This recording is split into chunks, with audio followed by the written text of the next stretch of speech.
All right. Good afternoon, everyone. Good afternoon, everyone.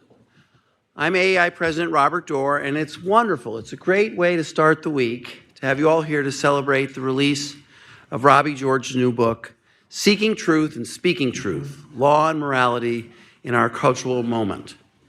Robbie is a non-resident fellow here at AEI and is also the McCormick Professor of Jurisprudence and the director of the James Madison Program in American Ideals and Institutions at Princeton University. And those are just two of many positions Robbie has held and accolades he has received. He has been, as much or more than anyone, a voice for traditional conservatism and a tireless defender of its principles.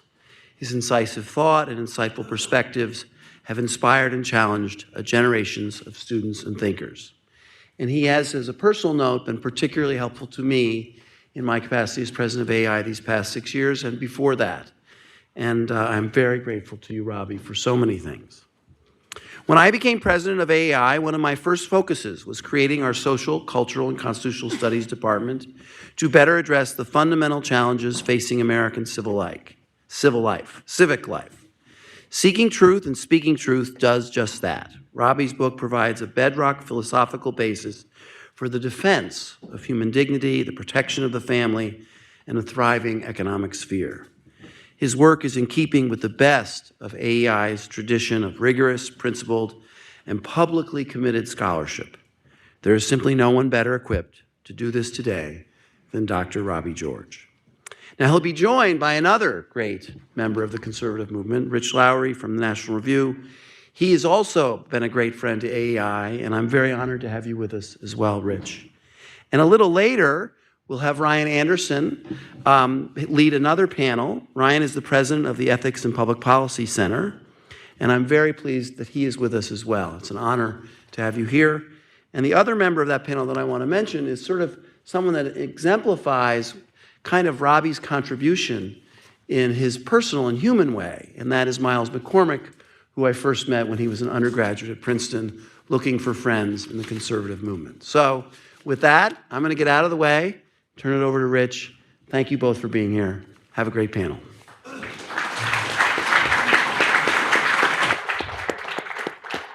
Thanks so much, Robert. Thanks so much, everyone, for being here and coming through the swampy weather. It's an honor for me to be here with Robbie and to help launch this a book, which is a collection of his various essays over the years, including many in National Review. My late employer, Charles Krauthammer, my first job out of college was a research assistant for Charles. He came out with such a collection about 10 years ago, just when Trump was rising, and Trump was quite irritated with Charles's TV commentary about Trump's rise.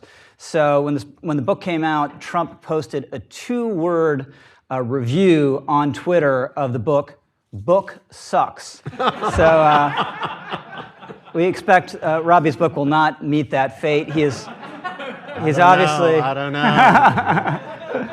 He's obviously an institution unto himself. One of the greatest credentials any young person can have who applies for a job at National Review is if he or she is a student of Robbie George. Robbie is a wonderful teacher, but not one to be trifled with. And I once experienced this myself by proxy. I'd written a little thing that I wanted Robbie's take on. And I was emailing him, trying to get his attention. I finally got him on the phone, and Robbie, I'd like you to look at this. And he's like, yeah, oh, sure. I'll just look at it while we're talking here.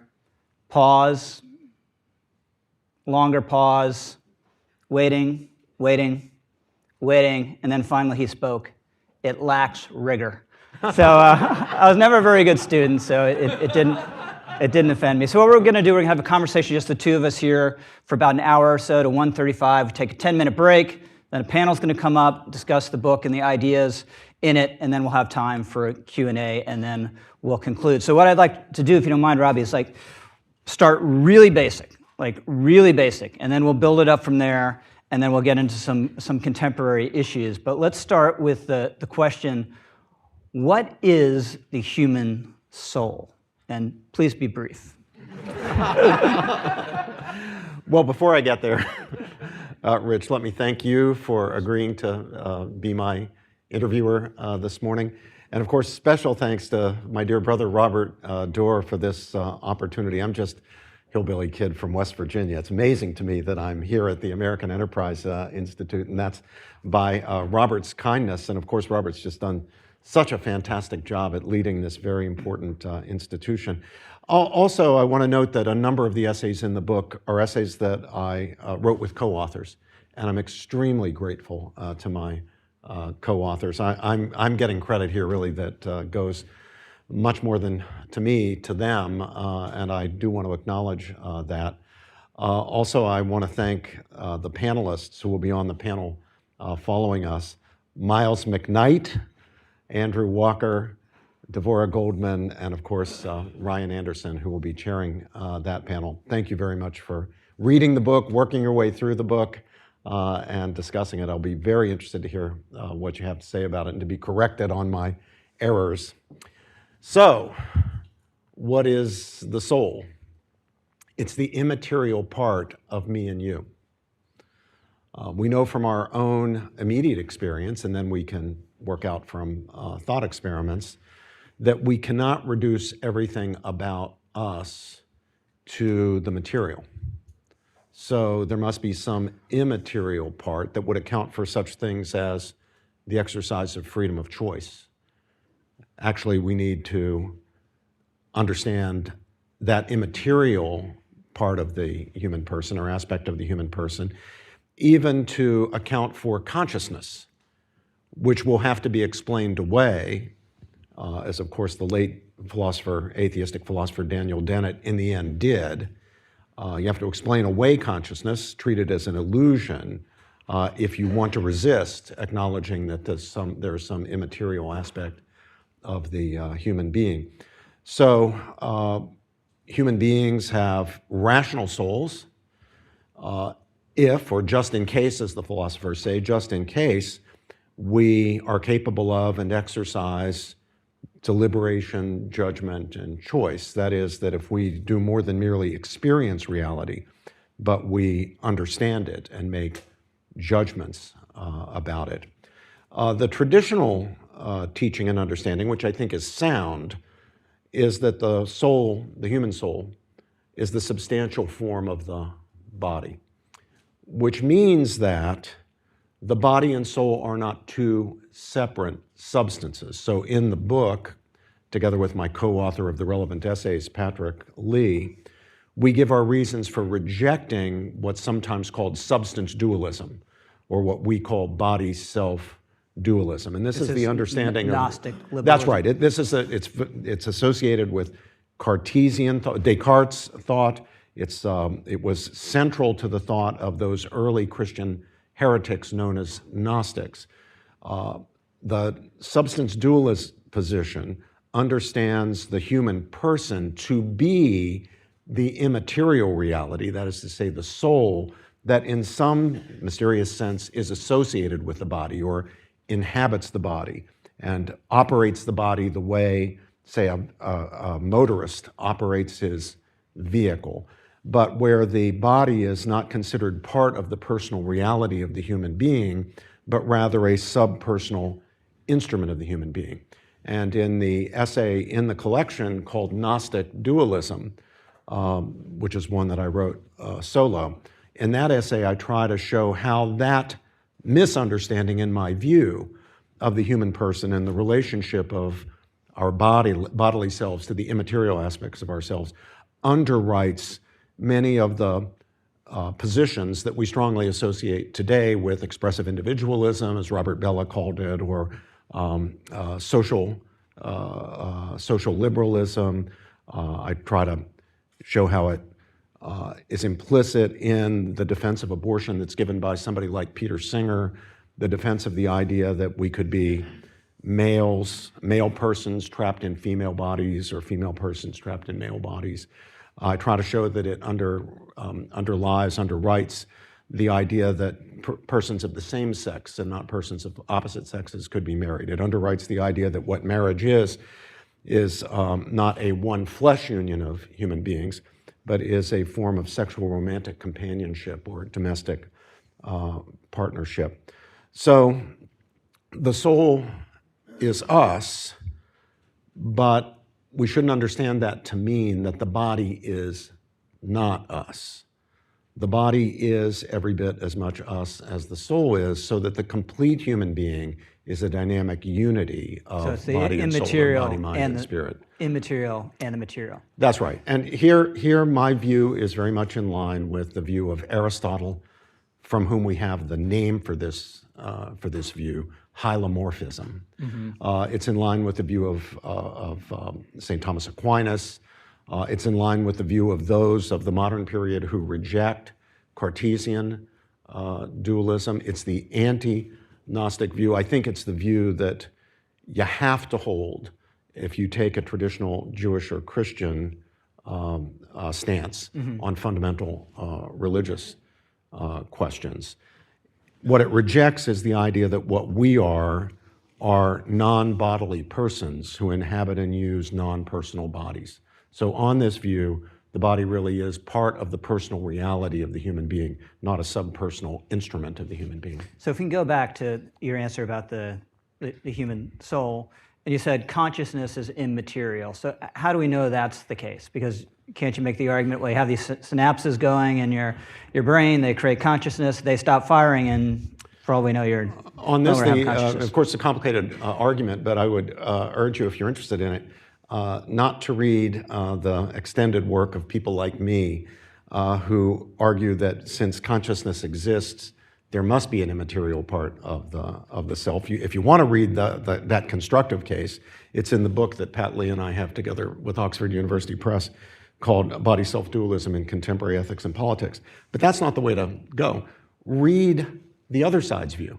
So read Daniel Dennett on consciousness and personhood, or consciousness and bodiliness, and you'll see why he thinks we have to conclude that consciousness is an illusion in order to avoid the conclusion that there is an immaterial aspect of the human being. So you make the case and favorably cite the arguments of Stephen Smith and others that what we are opposing in certain respects in the contemporary era is a form of paganism. And the paganism is wholly invested in the material, correct? Material side of our existence? No, that's not an argument that I necessarily make. It's not an argument that I make at all. By paganism, I'm referring to the idea that there is no transcendent source of meaning and value, that the sources of meaning and value are entirely all immanent. Here. Yeah. Now, I'm not. That's what I meant. I'm not just in making case you thought I messed that up.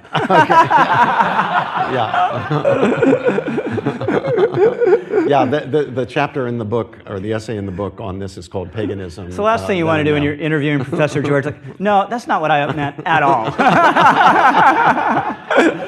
But I'm not arguing, nor do the great alternatives to paganism, those being Judaism and Christianity, argue that God is entirely transcendent either. So on the Jewish and Christian view, God, though transcending creation, also is active in it, is immanent in it at the same time. So the alternatives are not an extreme transcendence view, which is a possible view. It just doesn't happen to be the Christian or Jewish view, or the radical immanentism view of paganism. So the alternative to the pagan view that I want to defend sees God as transcendent, but at the same time, again, both. Immanent. Yeah, that's right. Yeah. So can someone have the, in your view, correct view of these things without being a Christian or Jew, being a secular person or thinker? Is it dependent at all? I've seen it done. The answer is I've seen it done. It's like the main farmer who's being interviewed by the sociologist, and the sociologist asks him, "Well, sir, do you believe in infant baptism?" And he says, "I've seen it done." I feel the same way about it. I do know people, Aristotelians, somebody like strict Aristotelians who are not invested in either the Jewish or the Christian tradition, are not Muslims, they're not religious people in our ordinary sense at all. But this is rare out in nature. Yeah, now there's you end up with some kind of a small g God that's kind of a demiurgic sort of God. These are not, strictly speaking, materialists. I don't think you can be, strictly speaking, a reductionist materialist and have a sound view of ethical questions and the other questions that I address in the book. But I think you can be a secular sort of Aristotelian. So is it possible? Or in a different sense, Platonist, but now we're really getting into the weeds. You know? Yeah, you already dragged me into waters that are too deep, so let's not get into Platonism. You said we were going to begin with the simple basics. So can someone have this correct view of the human person and the soul, and then come to a conclusion, say, on gay marriage? Well, live and let live. They're not bothering anyone. This is not the area for laws to interfere in. Or does it, in your view, it really is a logical parade to the position? No, this is what marriage is. It's the traditional conception we have, and it has to be protected by law. Well, of course, there are various forms of libertarianism. Libertarianism is fundamentally, as I understand it at least, a political philosophy. But even if you understand it as I do, is basically a political philosophy. There are a range of different forms of libertarianism, and they can be layered on to different forms of underlying philosophy. So your underlying philosophy might be, I don't know, you might be an evangelical Christian. That's your underlying view of the world, your worldview. But you adopt one or another version of libertarian political philosophy. So you might say, well, I think that human beings are dynamic unities of body and soul. Persons are not mental substances inhabiting and using bodies. Bodies are part of the personal reality of the human being. So the reality is that marriage as a complete or comprehensive, as we say in the article that Ryan Anderson and Sharif Girgis and I wrote, a comprehensive union that's founded on and whose matrix is our bodily reality, but which unites man and woman as husband and wife at all levels, at the biological, at the psychological or emotional, the rational dispositional. You might have that underlying view of marriage, but at the same time you layer on this libertarian philosophy that says, but as far as public policy is concerned, we shouldn't have the law recognizing any view of marriage or privileging any view of marriage over any other view of marriage. Now, I have independent reasons that I would cite by way of criticism of that libertarian philosophy, but once again, my answer would be I've seen it done. I've seen Christian or observantly Jewish libertarians who say, I think my religious body should hold that marriage is a conjugal union of husband and wife. But I don't want the law having any view about it at all. Or if the law does have a view, it should recognize monogamy, but also polygamy. It should recognize same sex, but also opposite sex. There are a range of possibilities there. Now, I think if you get it all right, you're going to end up not only with the underlying view that what marriage really is a conjugal one-flesh partnership, and that the law has very good reasons for recognizing that and only that conception. But that's a long argument, and Ryan and Sharif and I make it in the book. So if someone buys and reads the book, which everyone should, this is a theme, obviously, come back again and again. You've thought a little bit about marriage, Robbie, and why is that question of marriage so central to truth and to a thriving society? Because the family is the fundamental unit of society. As the family goes, so goes society. You get the family wrong, that's it. I mean, there are very good reasons why baptisms and bar mitzvahs are entirely private matters. There's not a huge public stake in whether a child is baptized or not baptized, or an adult chooses to be baptized or not, or parents decide to give the son a bar mitzvah or the daughter a bat mitzvah or whatever. Everybody has a big stake in the terms and conditions under which children are brought into the world and in which they are raised in society, which is why the state has an interest in marriage in the first place. I believe I learned from Ryan, I think it was his characterization of marriage, now looked at from the social perspective. In other words, what's its social significance? Marriage is the union that brings together, or the relationship that brings together a man and woman as husband and wife to be father and mother to any children born of that union, conferring on those children the inestimable blessing of being brought up in the conjugal love, in the committed partnership of their biological progenitors, of the man and woman whose sexual coming together brought them into being, and conferring upon them the influences and care of both a mother and a father, maternal and paternal influences and care. I think that's the justification for the state's interest, but it's more than just a justification. It goes beyond, well, the state is permitted to have a view about marriage and to make laws and regulations concerning marriage. The state is, as a matter of political theoretical obligation, required to do that. You're failing as a Because it's so important to society. It's so important to society. It's so critically important to society. And what do we see historically in all societies? That is that the law does, the public authority does take seriously the terms and conditions under which people are brought into existence and in which children are raised. Now, the law differs. Some cultures have monogamy, some have polygamy. We can debate the advantages and disadvantages, but it seems to be a complete knockdown, a constant, that the law is going to be concerned in the way that, at least in some societies, there are other celebrations, recognitions, coming of age things that the law, qua law, does not interest itself in. It just lets culture take care of them. I don't know if you ever run across this book by a social scientist named Joseph Heinreich. He wrote this book called The Weirdest People in the World, which is about the distinctiveness of the West. And one of the arguments he makes, and as far as I can tell, backs it up pretty compellingly with research, is his first insight was that there were all these psychological studies that were applied to college students because they're the easiest people to give various tests. And then people concluded what these college students, at Princeton or Cornell or University of wherever it was, that was human nature. That represented human nature. And everyone around the world, we knew what they were like because of that. When, of course, they're not even necessarily representative of everyone in the United States, let alone, in the jungles of Thailand or whatever. But so his case is that what we take to be normal is actually completely distinctive and unusual and uniquely Western. And one of the huge contributors to that, if you look at, say, we all know the cliche, you go to, the South is always different. You go to the north of Italy,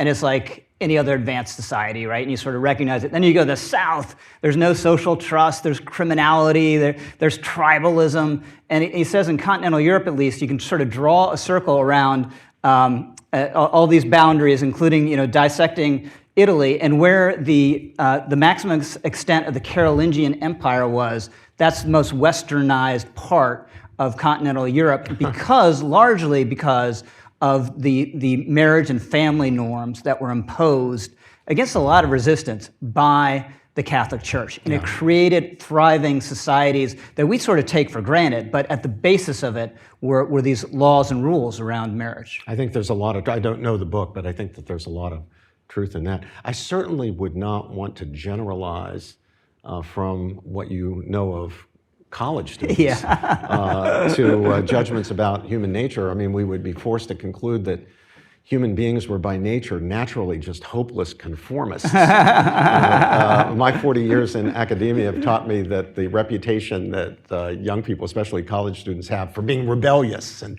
free thinkers is entirely undeserved. If anything, it's the reverse of that. And you can test me on that. Just notice the next time you see a college-age kid go out and discover that he's got the wrong pair of sneakers on, an unfashionable pair of sneakers. It's as if the world has come to an end.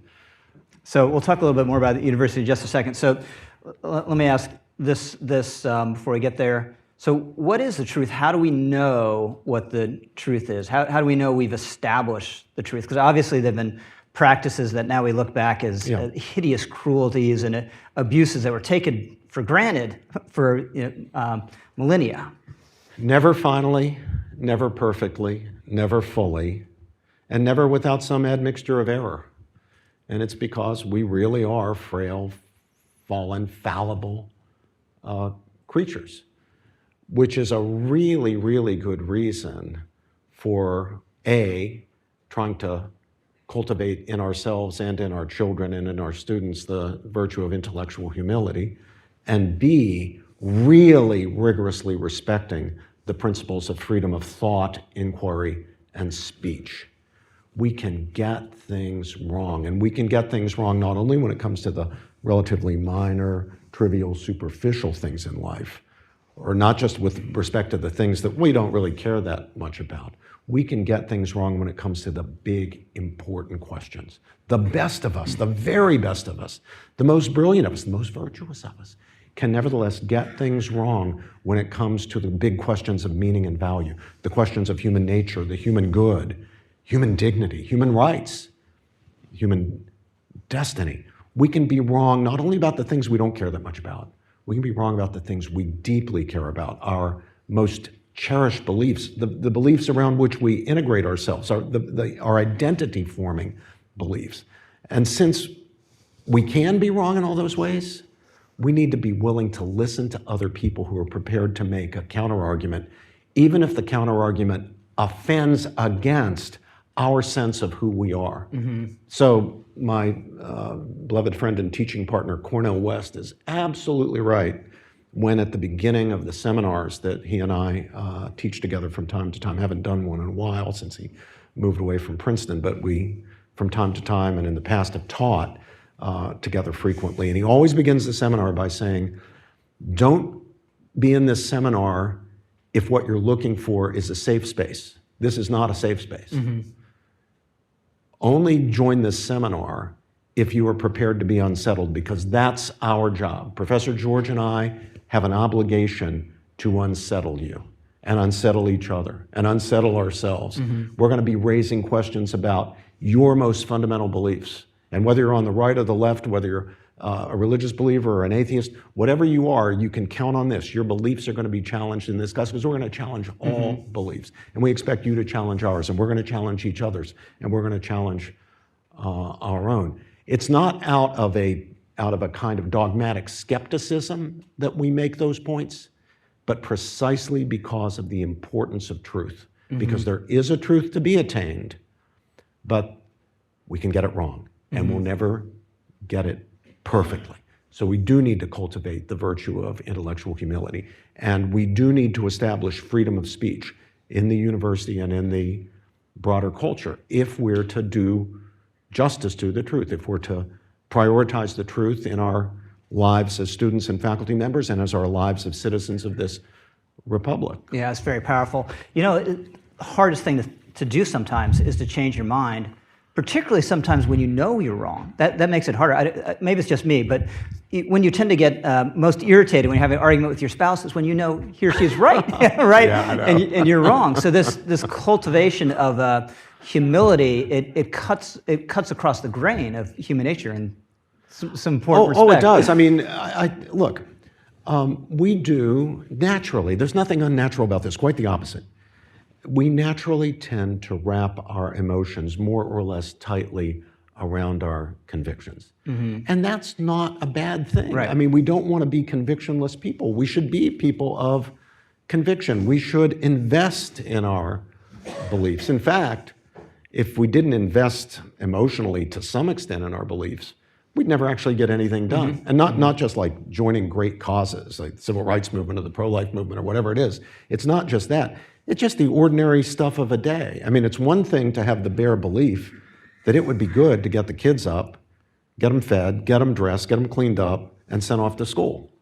But if you have no emotional investment in that belief, it'll just be a good thing that it would have been nice to do. To actually get it done, you need some emotional investment. And a fortiori, when it comes to big, hard things, challenging things, where sacrifices need to be made for big things or for great causes, you need some emotional investment. But, and here's the big but, if we wrap our emotions too tightly around our convictions, we become dogmatists. We become ideologues. We forget that fallibility that is the common patrimony of mankind. We are all fallible. Oh, we'll still check the right box if we're given an exam. Are you fallible or infallible? We'll still check the box saying we acknowledge, of course, that we're fallible. But it'll be a mere notional acknowledgement. It won't be the existential understanding that we really are fallible. And what that means as a practical matter is we will act as if we're infallible when it comes to the big important questions, and especially the ones that we are ourselves, of course, deeply emotionally invested in, the ones that really matter to us. And we'll close ourselves off from any possibility of swapping out at least some of the false beliefs that we have in our heads and replacing them with true beliefs. Yeah, so the point about emotion is very important as well, right? And this is part of the reason the institution of the family is so central and important. Just the example you give of getting kids out the door to school. It's not easy, right? None of it is easy. Wasn't for me, I can tell you that. So that's why if you don't have that emotional commitment. So two questions, I think. So one, you talk about in the book how we live in an era of feelings. So what distinguishes having these good emotions that you should have and are necessary to any form of human progress, whether it's getting kids out of school or sending a rocket to the moon, and tripping over into a sentimentality, or what you call the era of feelings, and what cultivates this quality you're talking about just a minute ago of seeking the truth, having a commitment to ideas, but an openness to being wrong. How do we get that? So I guess that's two big questions in one there. Well, I do want to try to answer those questions, but these are precisely the sorts of questions on which I should preface my answer by saying, now I could be wrong about this. But it does seem to follow from what I've said so far, and if what I've said so far is right, that it is incumbent upon us, this is tough, it is incumbent upon us to make sure that we establish and maintain a certain distance from our convictions. Now, that's going to probably strike your ear as wrong. I mean, shouldn't we be all in for our convictions? After all, they are our convictions. And yes, I want everybody to I have convictions myself. I'm prepared to act on those convictions. And I hope I would be prepared to go to jail for or even die for my convictions, the things I thought were most important. Yet at the same time, unless we have some distance, we will fall into the trap of essentially treating our views and ourselves as infallible. So we need to have enough distance that we're willing to hear in a serious way, more than hear, listen to, not just hear, listen to a challenge. So, for example, as you know, and if you didn't know, you'll know from the book, I'm all in with the pro-life cause. It seems to me that the principle of all sound morality is the principle of the profound, inherent, and equal dignity of each and every member of the human family. That's expressed in the Jewish and Christian traditions, of course, in terms of the Imago Dei. So in the very first chapter of the very first book of the Bible, we're taught that man, though made from the mere dust of the earth, is nevertheless made in the very image and likeness of the divine creator and ruler of all that is. And as such, every member of the human family, no matter how weak, no matter how vulnerable, no matter how poor, no matter how debased, could be a drug-addicted, homeless, smelly guy living under a bridge. He's a nuisance to everybody. He has what to all outward appearances is a worthless life. Nevertheless, he's the bearer of profound, inherent, and equal dignity. So that's my view. I believe it pretty strongly. But not only do I not want to shut my colleague Peter Singer, who advocates, as you know, the morality not only of abortion but infanticide, and has argued in the Spectator magazine, the English Spectator magazine, that there should be a period of 28 days after birth in which parents can make a decision about whether to have their child killed, even if it's a perfectly normal, healthy child. So not only do I not want to shut Peter Singer down or violate his freedom of speech, even though I'm really confident that he's wrong about that, and I think it's really important that people not be talked into his view, not only do I not want to shut him down, I want to listen to what he has to say for his view. I want to hear his argument. I want to entertain his argument. I want to think my way through his argument. And in doing that, both in personal conversations with Peter from time to time, but more importantly in print, I've come to more deeply understand the issues. It hasn't deflected me away from the view I held. In fact, the reflection and having to deal with Peter's objections to my view and so forth have actually deepened my conviction that I'm right about this. But nevertheless, I've learned. I've learned precisely from You've sharpened. engaging him. So it's not, again, it's not just that I want him to have free speech. I want to listen to him. And what's the difference between normal emotions that we all necessarily need to have and do have, of course, inevitably, and the era of feelings that you say we're living in? Oh, okay. So what do I mean by the era of feelings? Well, in the book, I actually begin the book by noting that the historians are fond of breaking up the various epochs into the age of this and the age of that. And so some historians tell us that the medieval period was what they called the age of faith.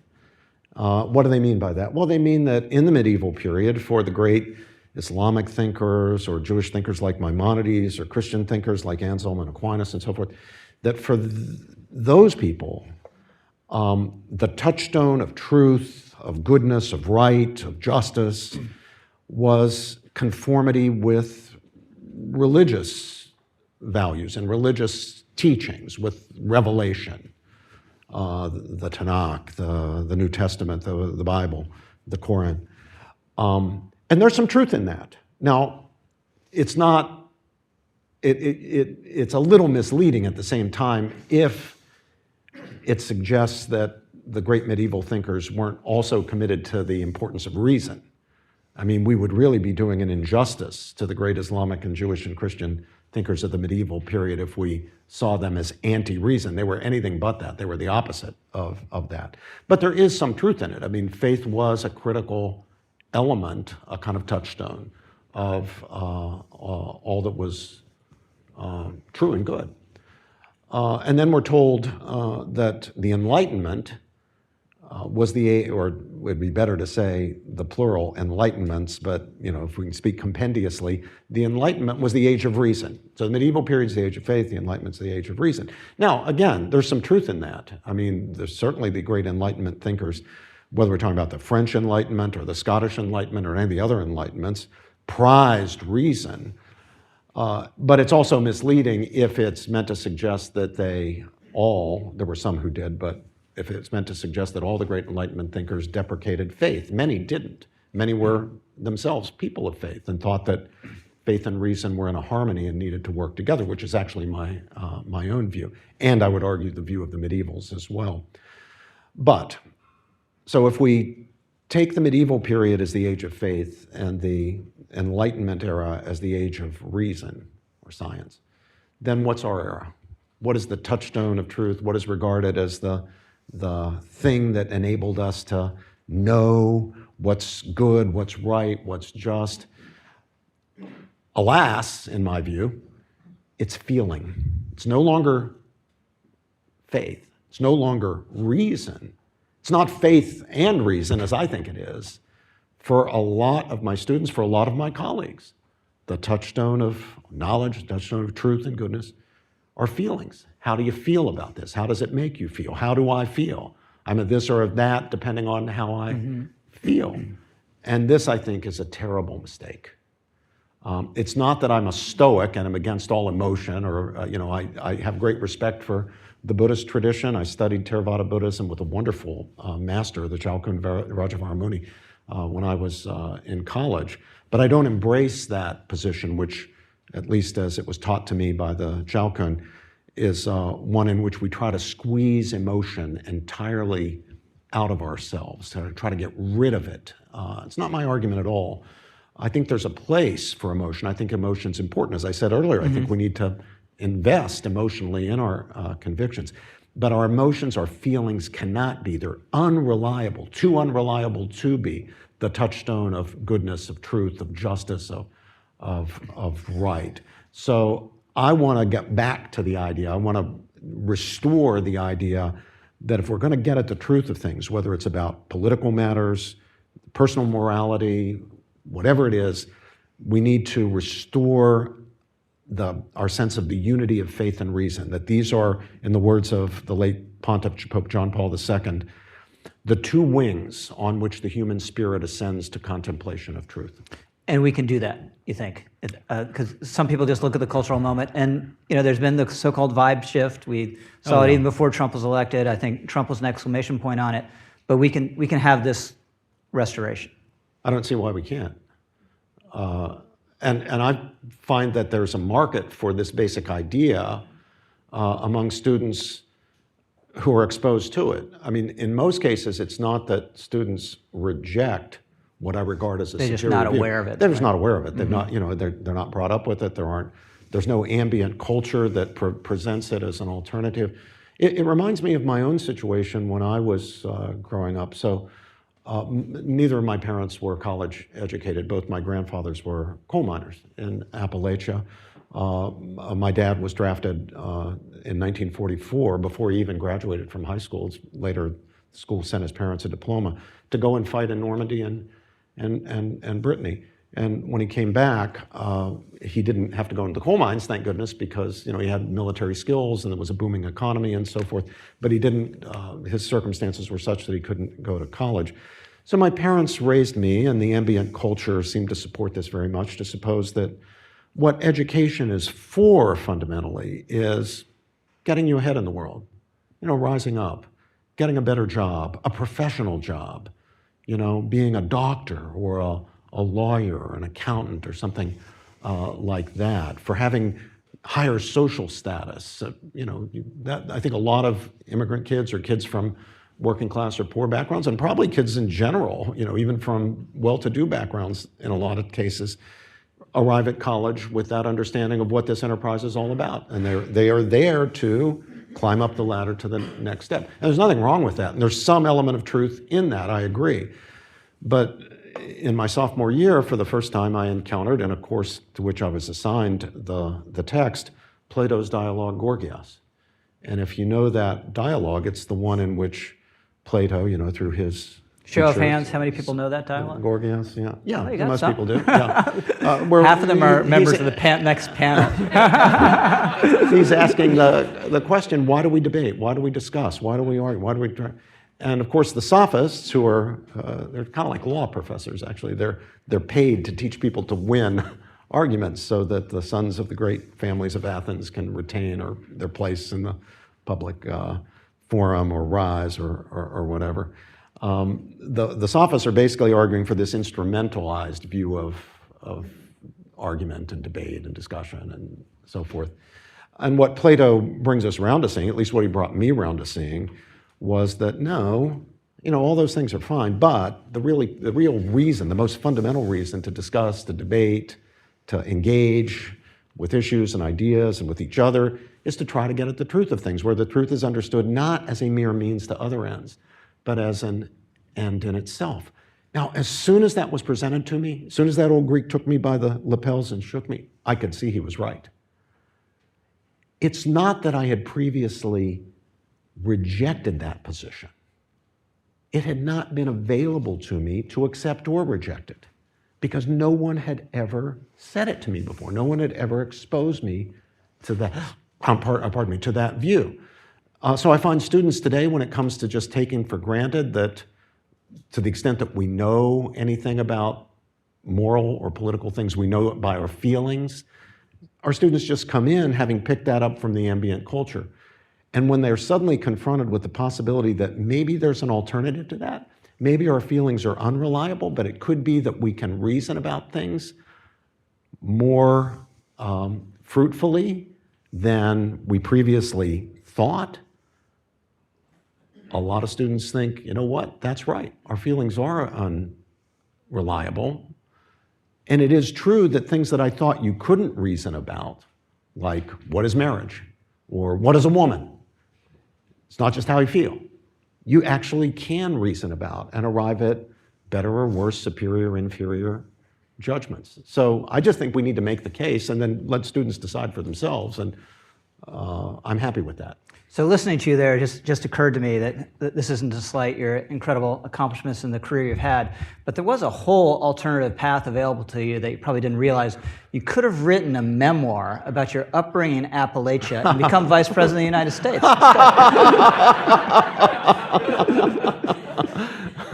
Why didn't I think of that? So let's talk about the university some more. As promised, you have an op-ed today in the Washington Post by your friend and jousting partner, Cornel West. First, let me ask you just about Cornel. What did you initially find appealing about Cornel besides your mutual fondness for three-piece suits? Oh, yeah. When did you start wearing three-piece suits, by the way? In Oxford. Do you remember an age? I'll tell you. Okay. It all began, one thing leads to another as you warn your kids. It all began with wearing sweater vests. And why was I wearing a sweater vest when I was a graduate student at Oxford? I was cold. Oxford does not, England, at least in those days, this was arrived there in fall of 1981, still didn't have central heating. You know, there was like in my dorm room, there was a coin-operated heating bar that would get, bright red when you put the coin in and heat the room. That drove me crazy. And the other thing as an American that drove me crazy is that Britain in those days, at least Oxford in those days, in most houses and buildings, didn't have mixer taps for water. You had a cold water tap and a hot water tap, and you're moving your hands back and forth between the two. So I was just cold. England is so depressing. The initial, after William the Conqueror, the Anglo-Norman kings, they all spent their time in France. Yeah, they didn't want to go. It was too depressing to be there. It's cold and it's wet and it's dreary, and I love it. But I started wearing sweater vests, and then when it came time to think about being an adult finally, and getting a job and that kind of stuff, I started to buy suits, and I was used to the sweater vest, and I liked that it kept me warm, and so I ordered vests with my suits, and so that's how that happened. You asked me about my dad was a professor in a very very traditional, and he wouldn't go to the grocery store without wearing a coat and a tie. And really? In fact, when he got ill at the end, this terrible pneumonia, and he had to go to the emergency room. He was like, Richie, I can't go. I can't dress. It was like he wasn't saying I can't put on pants. He was saying I can't shave and put on a tie and a jacket. Dad, I'm pretty sure they're going to put you in like a hospital gown when you get there. Don't worry about that. But he just wouldn't go anywhere in public without being properly dressed. You know where I hear comments that remind me that there was once that attitude is flight attendants on airplanes. When I'm boarding a flight, people often say, "Oh, you've dressed up for the flight." People used to do that. It's so great. It's so great that you've dressed for the flight. Well, I wasn't dressing for the flight, but I just say thank you. Yeah, I mean, you look at old pictures of baseball games every once in a Yeah, while. that's right. Yeah. So where were we? Cornel West, Yeah, yes, Cornel. and civic friendship. So long before we became friends, this would have been maybe the early 1990s, we were together along with maybe 20 or 25 other members of the Princeton faculty who were broadly interested in questions of moral and political philosophy, philosophy of law, constitutional, those sorts of things. We'd be together in faculty seminars. And we'd often have a visitor who gave a paper. Once the great John Rawls came, and I see Bill Galston's here, of course, has written so well about Rawls. Rawls came and he gave us a paper, Bill. It was a paper that became one of the chapters of Political Liberalism, his second great book after A Theory of Justice, which was then published in 1993.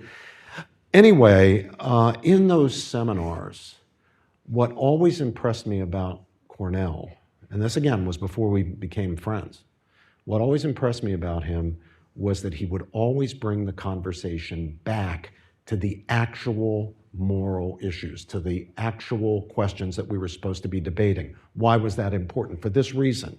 Anybody who knows academia, and this extends to the field of moral and political philosophy, will understand that these days everything gets very technical very quickly. And we end up in minor kind of technical debates about matters of interpretation or narrow distinctions that are being drawn, and you lose sight of the big. So we might begin by asking, well, what is the proper standard by which to judge people for employment or admission? Like a debate over affirmative action or something like that. You begin with a big and important and morally salient and significant question, but pretty soon, you're arguing about some relatively minor technical point in the literature, and academics being academics, you get caught up in that, and 2 hours later the seminar is over, and you wonder, have I learned anything? Has my thinking advanced in any way about this? Cornel would always insist on getting off that technical stuff as quickly as possible and back to the real substantive questions. Now, I usually thought he got the answers wrong, but 99% of the game in a field like moral and political philosophy or like philosophy of law is getting the right questions, and Cornell would always bring us back to the right questions. And I was reinforced in that view once we then became friends and started teaching together. In the seminar room, the 3 hours of discussion would not be wasted on technical stuff or interpretative disputes or, what's the whether Strauss or Vogelin has properly translated this term or something like that. We'll actually get to the underlying moral question that we're supposed to be focused on. So how do you think about the Trump administration's initiatives regarding the university? You say in the op-ed, I believe, that the administration is metaphorically out for blood. I mean, they're very serious here, and you have institutions that a lot of us think have never truly, or at least haven't in a long time, really respected free speech, saying, wait a minute, you're interfering with our free speech rights, you're overstepping your prerogatives, you want to mandate to us, what we say and do in our university, and that's out of bounds. At the same time, a lot of these universities have lost a lot of legitimacy in our eyes. Where do you think this is going? How do you think about it? Well, you can read the full answer in the op-ed that Cornel West and I have out today in the Washington Post. And we say that universities are right to protect academic freedom and their own autonomy as far as hiring decisions and curricular decisions are concerned, and to protect them against unwarranted intrusions by the government. So yes, resist when you genuinely, honestly think the university that the government is intruding into areas that are protected by academic freedom or the principle of the autonomy of the university. And I don't think the Trump administration is free from fault on this. But we argue, A, the universities brought this on themselves. They allowed themselves too often to degenerate into catechism classes and indoctrination centers where an utterly toxic groupthink set in. We cite the polling data, I think it's from Harvard, where only 3% of the faculty identified themselves as even moderately conservative. So you've got this overwhelming ideological imbalance, which has all sorts of baleful effects on the mission of the university. My fundamental concern is not, or at least it's less, unfairness to conservatives.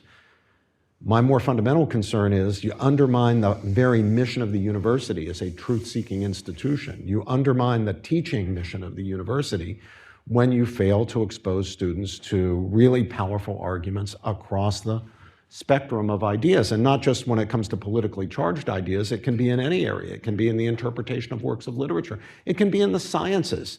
A lot of Americans are under the illusion that science is not an area where knowledge is advanced by debate and disagreement. Talk to an actual scientist.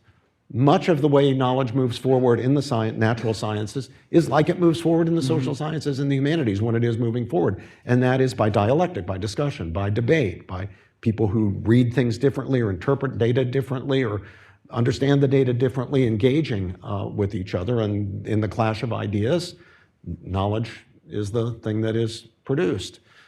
So all of those faults the university brought on itself. And beyond that, long before the Trump administration was even in office, there were grotesque offenses against religious freedom. There were persecutions of dissenters from within the university itself. Let's look at fair old Harvard, Carol Hooven, Tyler Vanderwill, so many. I'm trying to remember the name of the very distinguished economist who had his career ruined. Not Summers, Roland Fryer. Roland Fryer. Just disgraceful treatment of serious people who reached the, quote, wrong conclusions, who advanced ideas or at least experimented with ideas that were considered politically incorrect. Well, you're now pointing the finger, rightly, at the Trump administration for intruding and for jeopardizing academic freedom, but what standing do you have to do it when you were involved with or stood by idly or did nothing to correct violations of academic freedom coming from within the university? So I want genuine academic freedom. I want it to be protected against external threats, and I want to have it protected against internal threats. So in about the 5 minutes we have remaining, let's do a proverbial lightning round. At the end of the book, you have a section devoted to seekers and speakers of the truth that have heavily influenced you. So let's just go real thumbnail, what each of these figures means to you or has meant to you. Solzhenitsyn. Oh, Solzhenitsyn. So I was at Harvard. I was not actually in the yard, but I was outside the walls hearing Solzhenitsyn's address in 1978 in the translation. And it was extraordinary. Here was this great human rights champion who had suffered in the Soviet gulag, who had come to the United States, and he's invited to Harvard to give the commencement address. And they were probably expecting that he would give an encomium to Western liberty and to the United States and the goodness of the United States and so forth. But he doesn't do that. Rather, he prophetically calls out what he saw as the serious compromises that the West had made of its own values, of its own most fundamental commitments. And he especially singled out the lack of civic courage. And I, at least, did not interpret that as ingratitude at all. I felt that what he was saying hit home. Mm-hmm. It sounded it's right like a devotion to me. Correct, yeah, an act of devotion. So I mean, it was. I think the closest I in my life have ever come to hearing genuine prophecy. That was prophecy, calling us back to our best selves and calling us out for failing to live up to our own principles. As only a figure like Solzhenitsyn or possibly, John Paul II, somebody like that, somebody who had suffered under a communist regime or other totalitarian or extreme authoritarian regime could do. So speaking of prophecy, Heinrich Heine. Wow. Now, I didn't hear his prophecy. He lived far too long ago. Heine, German Jewish Christian poet. He's writing in roughly 1830, I believe 1831, 1832. So it's 100 years before the rise of Hitler. But he's seeing the abandonment by Germany of its traditional core Christian or biblical understandings of the human person, of our obligations to each other, of what's important and valuable in life. He's seeing what he called the destruction of that talisman, which he called the cross, the Christian idea. And he said that when that talisman falls, it will not produce some enlightenment, secular enlightenment. Rather, he says, the old Norse gods will awaken from their 1,000 years of slumber and rub the dust from their, or the sand from their eyes, and Thor with his giant hammer will rise up and smash the cathedrals, those remnants, those images of Christian civilization. And then a play will be played out in Germany, these are his exact words, 100 years before Hitler, that will make the French Revolution look like an innocent idyll. He saw it all coming. He saw what would replace the basic values that Christianity had established when it succeeded in overthrowing European paganism. And of course, he turned out to be 100% right. Now, boy, that is prophecy. Ralph Stanley. Ralph Stanley. Ralph Stanley was a great Appalachian banjo player. He came as close to being a West Virginian as you could be. without being a West Virginian. He was a Western Virginia from Clinch Mountain, Tennessee. And as I said earlier, I was born and brought up in West Virginia in the heart of Appalachia. And I'm a banjo player. Banjos are issued to little boys at birth in West Virginia, so I banjo play. And so Ralph Stanley was one of my banjo playing heroes, especially because he played in the more traditional style. The banjo now is played in lots of different ways, and even in bluegrass music. But he played in a very traditional sort of way, so I always admired him. And as he got older, he became more and more explicit about his religious faith, which is a very simple, we would call it, I think, categorize it as evangelical religious faith. So one of the chapters is my reflection on Stanley's banjo playing and his music generally, and his very deep and very sincere religious faith. He's interviewed, I'd really commend this to everybody. You can just go to YouTube and type in Ralph Stanley PBS, and you will see Stanley toward the end of his life being interviewed by one of these standard issue PBS talking heads. I forget what the particular guy's name was, but he's somebody who's very familiar on there. He's a standard issue secular guy. And so this guy is confronted with a kind of religious sincerity and depth that he's clearly never been confronted with before, and he looks like a deer caught in the headlights. And Stanley doesn't notice that. He's just being himself. He's just giving his testimony, and the PBS guy just has no idea what to do with this. And you can see him wondering, am I looking like an idiot? Is he looking like an idiot? Maybe there's something to all this. What's going on here? It's just an amazing thing. So last thing, I'm always curious talking about writers. So you're obviously a busy guy. When do you write? Are you an early riser, write in the morning? Do you write at night? Do you find time during the day? Are you a fast or slow writer? Is it an agonizing process or one you find smooth and easy?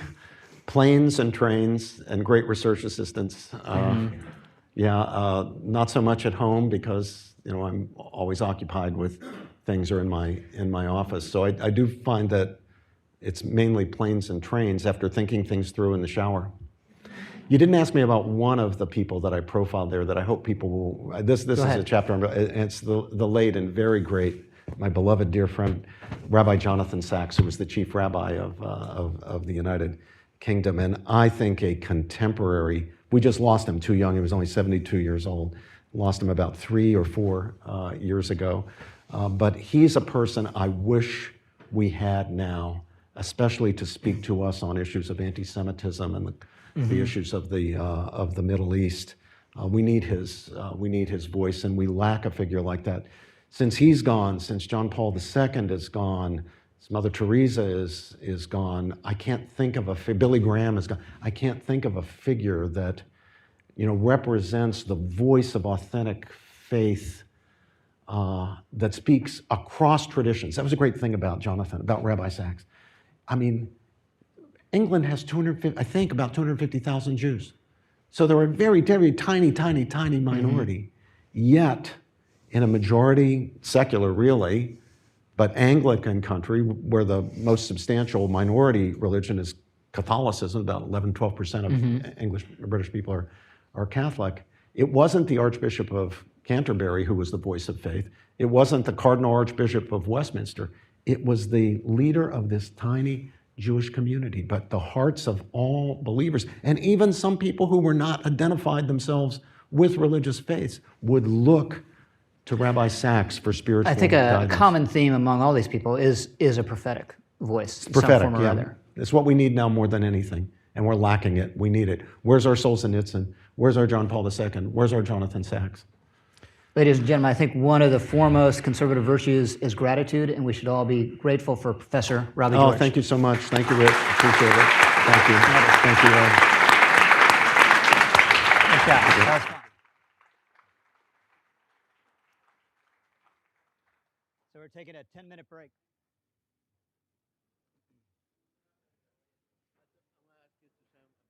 Oh, yeah.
Napa Institute, and that's kind of my vacation. Okay. So, That would be nice. It is.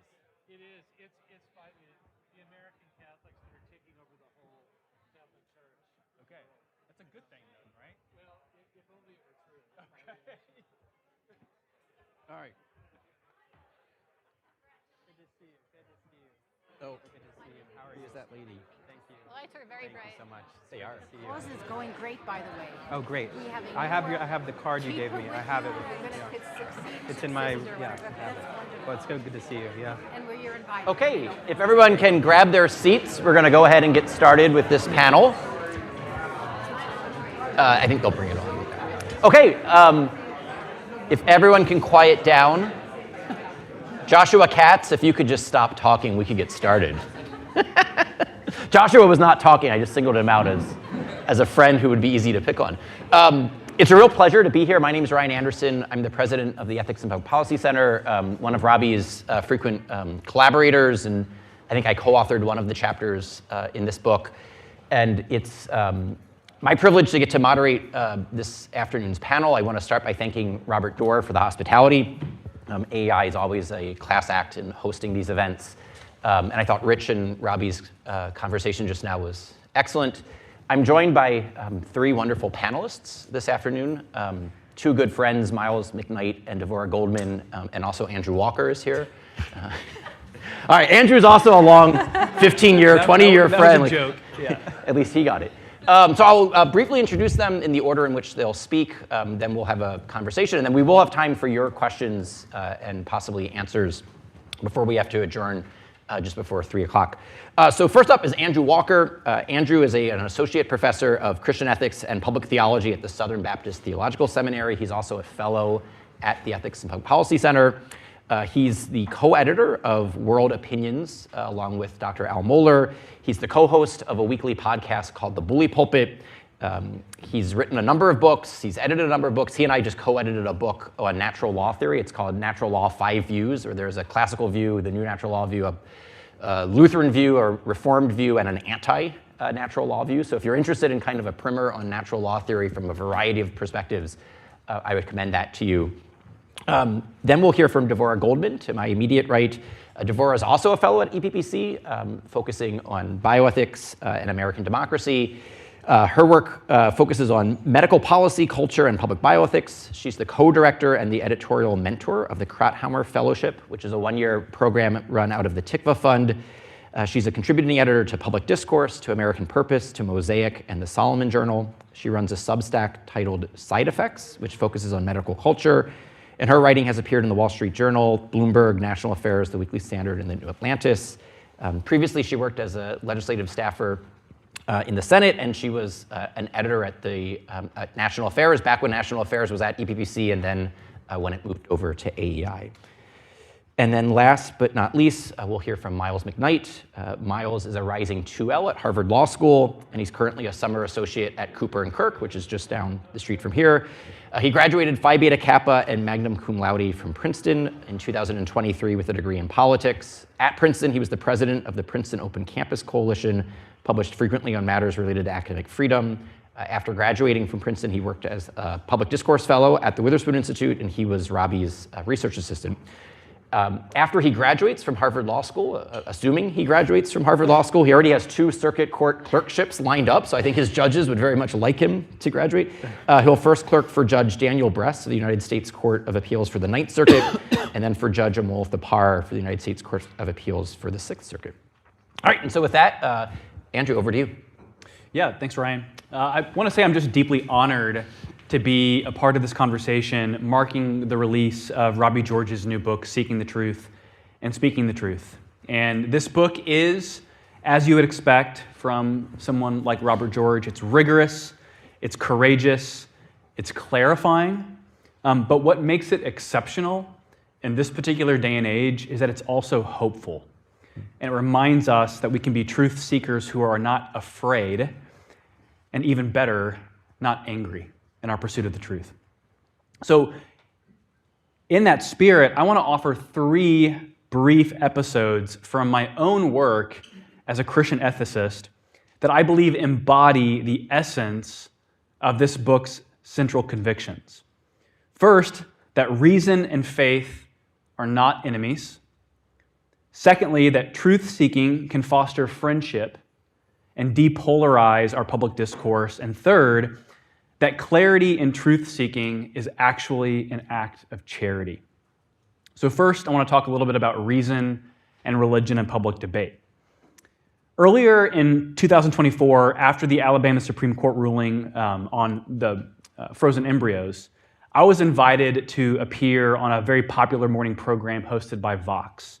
And you might imagine, if you know Vox, the setup was very predictable. The host tried to pin me as this kind of religious fundamentalist who brought his private faith into public debate in order to basically marginalize me. What they wanted to do was to confine the conversation to a conversation between sectarian doctrine and enlightened secular neutrality. But I wasn't there merely as a theologian. Though I began by citing Genesis beliefs about the human person bearing God's image, as we just heard Dr. George do in his opening remarks, I made the case that every human being was once themselves a former embryo. You were, I was. And if we were the same kind of being then that we are now, if nature and identity remain continuous, then justice demands that we treat the embryo as one of us, a fellow human being. So that suspending development at an early stage doesn't render someone a non-person, it makes them a victim of injustice. And the philosophical point was simple, but I think unanswerable from the perspective of my co-hosts who are trying to kind of pigeonhole me. If personhood depends on capacity or consciousness, we all pass in and out of those realities. But if it depends on nature, then it begins at the beginning of who we are as human beings. And the hosts were, as you might expect, a little taken back that I was not there only to quote Bible verses from Genesis, that I was employing philosophical arguments from biology and from philosophical rigor. And that moment taught me what Robbie George has long modeled and what we see in this book, that when you speak the truth with precision and calm conviction, the narrative that religion and public discourse or church and state are unbridgeable domains, it breaks down because faith and reason are ultimately mutually reinforcing allies. That reason, when allied with revealed truth, is disruptive, but it's also deeply humane as well. Secondly, I want to talk about how joyful truth-seeking can foster unlikely friendships. So the second part of kind of my testimony about this book is it's a little less loud than appearing on Vox, but I have made a relatively new friend with a law professor at the University of Louisville. And he is, by every external marker, my ideological opposite. He's progressive, he's secular, and deeply engaged as an advocate in causes that I theologically and morally reject. But we've become sincerely good friends. We were actually texting just this morning. And it's not because we agree, but it's because we both want to understand what's true. And when we're together, we got together in May for about 3 hours. In the span of that 3 hours, we debated abortion, gender identity, religious liberty, you name it. But we did so out of respect and out of curiosity. And I think this book that we have from Dr. George reminds us that we need not fear disagreement if we are committed to joyful truth-seeking. That when truth is our goal, and not just victory for victory's sake, then disagreement becomes an opportunity, not a threat. And defensiveness and reflexive angst give way to confidence in one's grasp of the truth. And when you love truth more than you love applause, and you love the truth more than you hate its aggressor, you can actually make unlikely friendships. And you actually keep your soul intact in the process. So in the age of feelings that Robbie talks about, where disagreement is cast as harm and argument is read as aggression, I think this book, Seeking Truth and Speaking Truth, dares to say something different. It says, seek truth anyway. And it's the only way to preserve a humane civilization. Kind of the third movement in my brief talk is a few weeks ago at the Southern Baptist Convention, I was interviewed by a journalist who identifies as transgender. And I knew that any misstep could be captured and used against me because I had authored a resolution that was dealing with issues related to transgender identities. But instead of slogans or defensiveness, I said something I meant deeply with this journalist, that the conflict over transgenderism is not a clash of hate versus love, or a clash of inclusion versus bigotry. It's a debate between two rival visions of human nature. I told the journalist that the deepest divide is not actually first political, it's anthropological. Is the body meaningful, or is it malleable? Are we created, or do we self-construct ourselves? The disagreement is profound, but it's not a matter of personal animus. And I wasn't there to score points with this particular journalist. I was there to hopefully speak clearly, because precision and honesty and forthrightness is a form of respect. And we owe people dignity and truth in our engagement with them. And this journalist, though I'm sure likely strongly disagreeing with my views, in turn treated me with a great measure of dignity and respect as well. But this journalist also seemed generally open and disarmed by the fact that the complex debates in society should not be immediately coded as left versus right or hate versus love, but instead excavated to a deeper level, which is that this is primarily an anthropological conflict that should play out through reasoned debate. So that in these contentious debates in society, I think what Dr. George in this book is trying to get us to do is to actually cut through the chatter and the noise and the static of our society and to get down to what is kind of the bottom level, the bottom layer of the debate. So this book insists on exactly that kind of clarity and that kind of charity. And in a cultural moment clouded by euphemism and manipulated by therapeutic category, Robert George calls us back to the rigors of truth about the body, about marriage, about law, about liberty, about reason. So in closing, let me say this. Seeking the truth and speaking the truth is not just a title. It's a summons for all of us in this room. In an age that prizes sentiment over substance and hashtags over arguments, this book is a clarion call for courage tethered to reason and for conviction anchored in the love of truth. And I'm grateful for how it affirms and sharpens my own vocation as a Christian ethicist, not simply to win culture wars, but to bear faithful, reasoned, and hopeful witness. Thank you.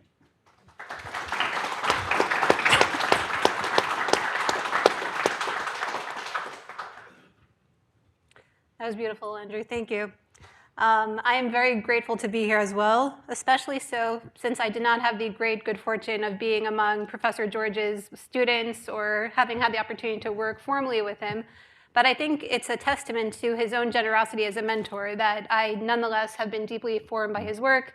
And I've had the privilege of working for many of his close students, including Ryan and Yuval Levin and Eric Cohen, and I'm probably missing a few others. But his work has certainly formed my thinking in a very deep way.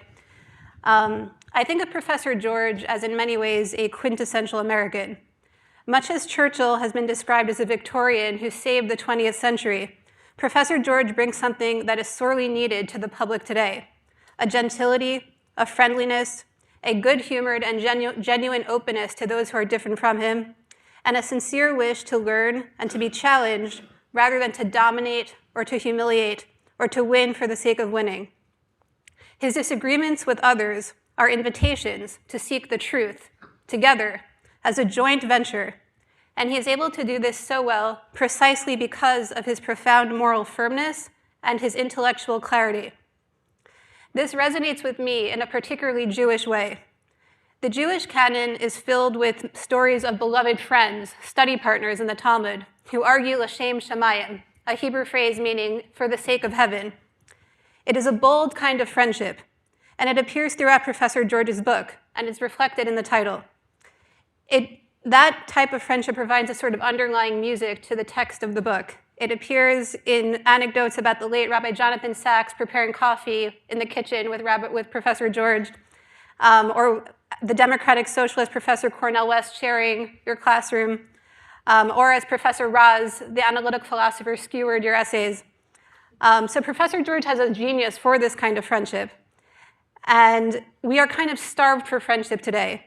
A startling YouGov poll from 2019 reported that nearly a quarter of millennials claim to have no friends at all, and a full 27% say they have no close friends. And I think that dearth of friendship is closely related to the kind of campus illiberalism that is focused on in the book, and which Andrew mentioned. Policies and attitudes that champion a narrow view of the world, that shut down or drive out ideological challenge, can foster a kind of loneliness. To be afraid to speak is to be left alone with one's thoughts, cloistered with one's own ideas. This loneliness, it seems to me, has driven our poisoned internet culture in which people seek out online micro-communities where they may speak, or very often rant, freely, these niche echo chambers among highly like-minded people or overly like-minded people. So it's an odd cycle in the internet age, where those who seek to impose ideological conformity engender a fear of speaking, which thus engenders loneliness, which drives people to seek fellowship in highly polarized corners of the internet. I think some of this might be changing, and if Gavin Newsom's new podcast has any indication, then maybe we're seeing some more openness to debate. But I think that Professor George's voice and work provided so much of what was needed for that, which is courage, an unabashedness, a willingness to be checked and to acknowledge that where you might be wrong. And so the virtues of intellectual humility and courage are closely linked. They really are twin virtues. The fearlessness and the humility are really tied. It takes courage to have one's convictions examined closely by those who disagree. So friendship, properly understood, may serve as a buffer against the worst excesses of campus illiberalism and online snark. As it happens at this time of year, there's a Jewish custom to learn the text Ethics of the Fathers on a weekly basis, which is basically a book of axioms on good conduct with particular emphasis on the attributes of the ideal scholar. He's repeatedly enjoined to be humble. He's urged that to be wise is to learn from every man, as Ben Zoma says. And in the words of Ben Azai, he's enjoined not to scorn any man, for there is no man who has not his hour. And Rabbi Tzadok enjoins readers not to make study a crown with which to glorify oneself. So this vision of the scholar as a humble seeker of truth who must learn from every man to have even a chance at becoming wise struck me as very much reflective of Professor George's book and his own example. In many ways, his work and life are an education in character. And just to add a personal reflection, I grew up in an Orthodox Jewish neighborhood. I went to Orthodox Jewish schools, and I really did not grow up knowing anyone of any other faith closely. So I've come to learn, as someone who has worked at APPC and spent some time at AEI, just how vital the friendships I've cultivated with my Christian friends have been in my own formation spiritually and intellectually. So I'm grateful for all of that and for your example. So thank you.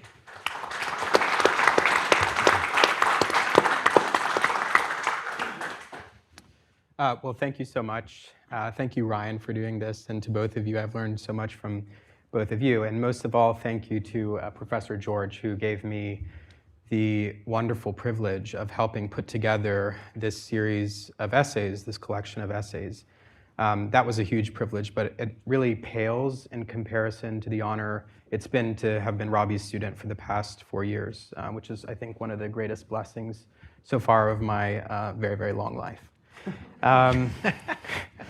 I was originally going to make 2 points about an essay, a wonderful essay that Ryan co-authored with Robbie, The Baby in the Bathwater. But before getting up here, Ryan told us we should disagree with Robbie. I said you were welcome to disagree. No, that's not Robbie exactly would right. appreciate it. Not exactly. So Ryan's put me up to this. I'm not going to disagree with Robbie, actually, because it's hard for me to find things to disagree on. But I am going to make one point that I think is just a series of questions I'm thinking through now that grow out of his theory. So anyway, what about this essay, The Baby in the Bathwater? So for those of you who haven't had an opportunity to read it, and Ryan, correct me if I butcher this. The essay is basically a response to two camps of thinkers. On the one hand, traditional liberal neutralists who think that the way you order a political society, the way you answer political questions should not rest upon substantive moral commitments about the human good. And then on the other hand, a response to so-called post-liberals who, while correctly rejecting the premise of neutralism, then go and reject a series of institutions that we might call liberal, like freedom of speech and freedom of religion, as therefore inadmissible. And the point of this essay is to offer what Robbie and Ryan call a pluralistic perfectionist account of the political order that does rest upon and fully rests upon a substantive commitment, substantive views about the human good, and can justify by recursion to those commitments some institutions that we typically call liberal, freedom of speech and freedom of the press. But there's a really interesting point in that essay that I want to dwell on.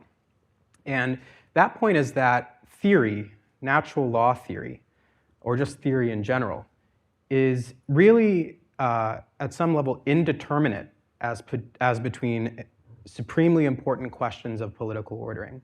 So they make the point that the purpose of political order is to serve human goods and the common good and human development. And the question of what allocation of responsibility and authority is best suited for the advancement of that ideal is largely a question that turns on empirical considerations about what set of norms, practices, institutions, and so on are most likely to serve the common good. I think that that is a really important point for a few reasons. Or I think it's an interesting point for a few reasons. I've never thought really of Professor George as a Burkean, but having read that essay, I think I've changed my mind a little bit, because the problem with the idea that the best system of government turns on empirical questions is that the range of empirical questions that one should seek to answer in deciding how we order our society is not limited. It's unlimited. And so one could really spend the entirety of one's life reflecting on all of those empirical questions and never act for the sake of the common good. And this is where Burke comes in. And I think, Ryan, you and Robbie mentioned in this essay that that basically what societies do is defer to the accumulated wisdom that's particular to each unique society over time and settle upon ways of serving their common good. And that's thoroughly a Burkean concept. So I thought that that was really interesting. Now let's get a little bit less nerdy about things. So the other thing I think is really interesting about this point, that political rights are given shape by the requirements of the common good, and that those questions are largely empirical questions. I think a lot about the work I did with Robbie on free speech issues and academic freedom issues, and he was very helpful to me in theorizing the way a university works and what the justification for freedom of speech is. And Robbie calls himself a free speech absolutist, and I think in a certain sense that is definitely true. But if it is the case that the requirements of the common good, which in a university is the truth-seeking mission, should shape the way we structure rights like freedom of speech and academic freedom. In principle anyway, you can start to see why in some contexts, in some universities, a more restricted conception of speech might be viable. So we can get into some of this in the Q&A. I don't want to dwell on it much longer, but these are interesting questions that I think that grow out of Robbie's theory that I've just been thinking of recently, in particular since October 7th and the protest movement on campus that have happened. And then the real point that I want people to take home about this point in The Baby in the Bathwater, that theory is indeterminate when it comes to settling on which regime works best, is this. If you think that the validity of democracy as a common good serving enterprise is contingent and depends on a set of sociological, historical, and cultural conditions. In other words, if you think that in principle anyway, a society that is democratically ordered can devolve while remaining democratically ordered into a state of affairs that does not promote human flourishing, if you have that rich but I think sober view of the nature of politics and what democracy means, then I think you have particular reason, and this is describing Robbie, I think you have a particular reason to be especially sensitive to the unique risks that accompany living in a democratic society. And the unique risk in a democratic society, which are democratic societies are those that the politics of which more readily reflect the moral development of the people, then you have every cause to be an utter zealot and totally obsessed with the ideal of civic virtue and self-restraint, self-mastery, and political life. And those two themes, civic virtue and self-mastery, I think run through almost every single essay in this book. One of my favorite of which is Robbie's discussion at the end of Alexander Solzhenitsyn's famous 1978 commencement address at Harvard University. Another wonderful essay in the book on the Constitution and civic virtue. I think a lot about the issue Dvora was talking about, the living in the social media age and what this has done, made our politics extraordinarily cheap, has meant that politics now trades in the currency of attention and appeals to our vices as people who seek to be members of tribes and seek affirmation and seek intrigue and gossip and interest. And this has basically ordered our political life right now. And the only way out of that conundrum, aside from a disaster that causes an autocorrection, I think is a widespread recovery of the ideal of self-mastery and civic virtue. And so that's what I think Robbie, whose vocation is as a teacher and as a public teacher, serves this teaching role in our society to propagate this message of civic virtue and self-mastery. And I think given what he thinks about democracy, and actually in some ways how fragile democracy is as a human institution, that is incredibly important. And I think if only we had more public teachers of the Robbie mold, we would be ever closer to the ideal, which is the common good. Thank you.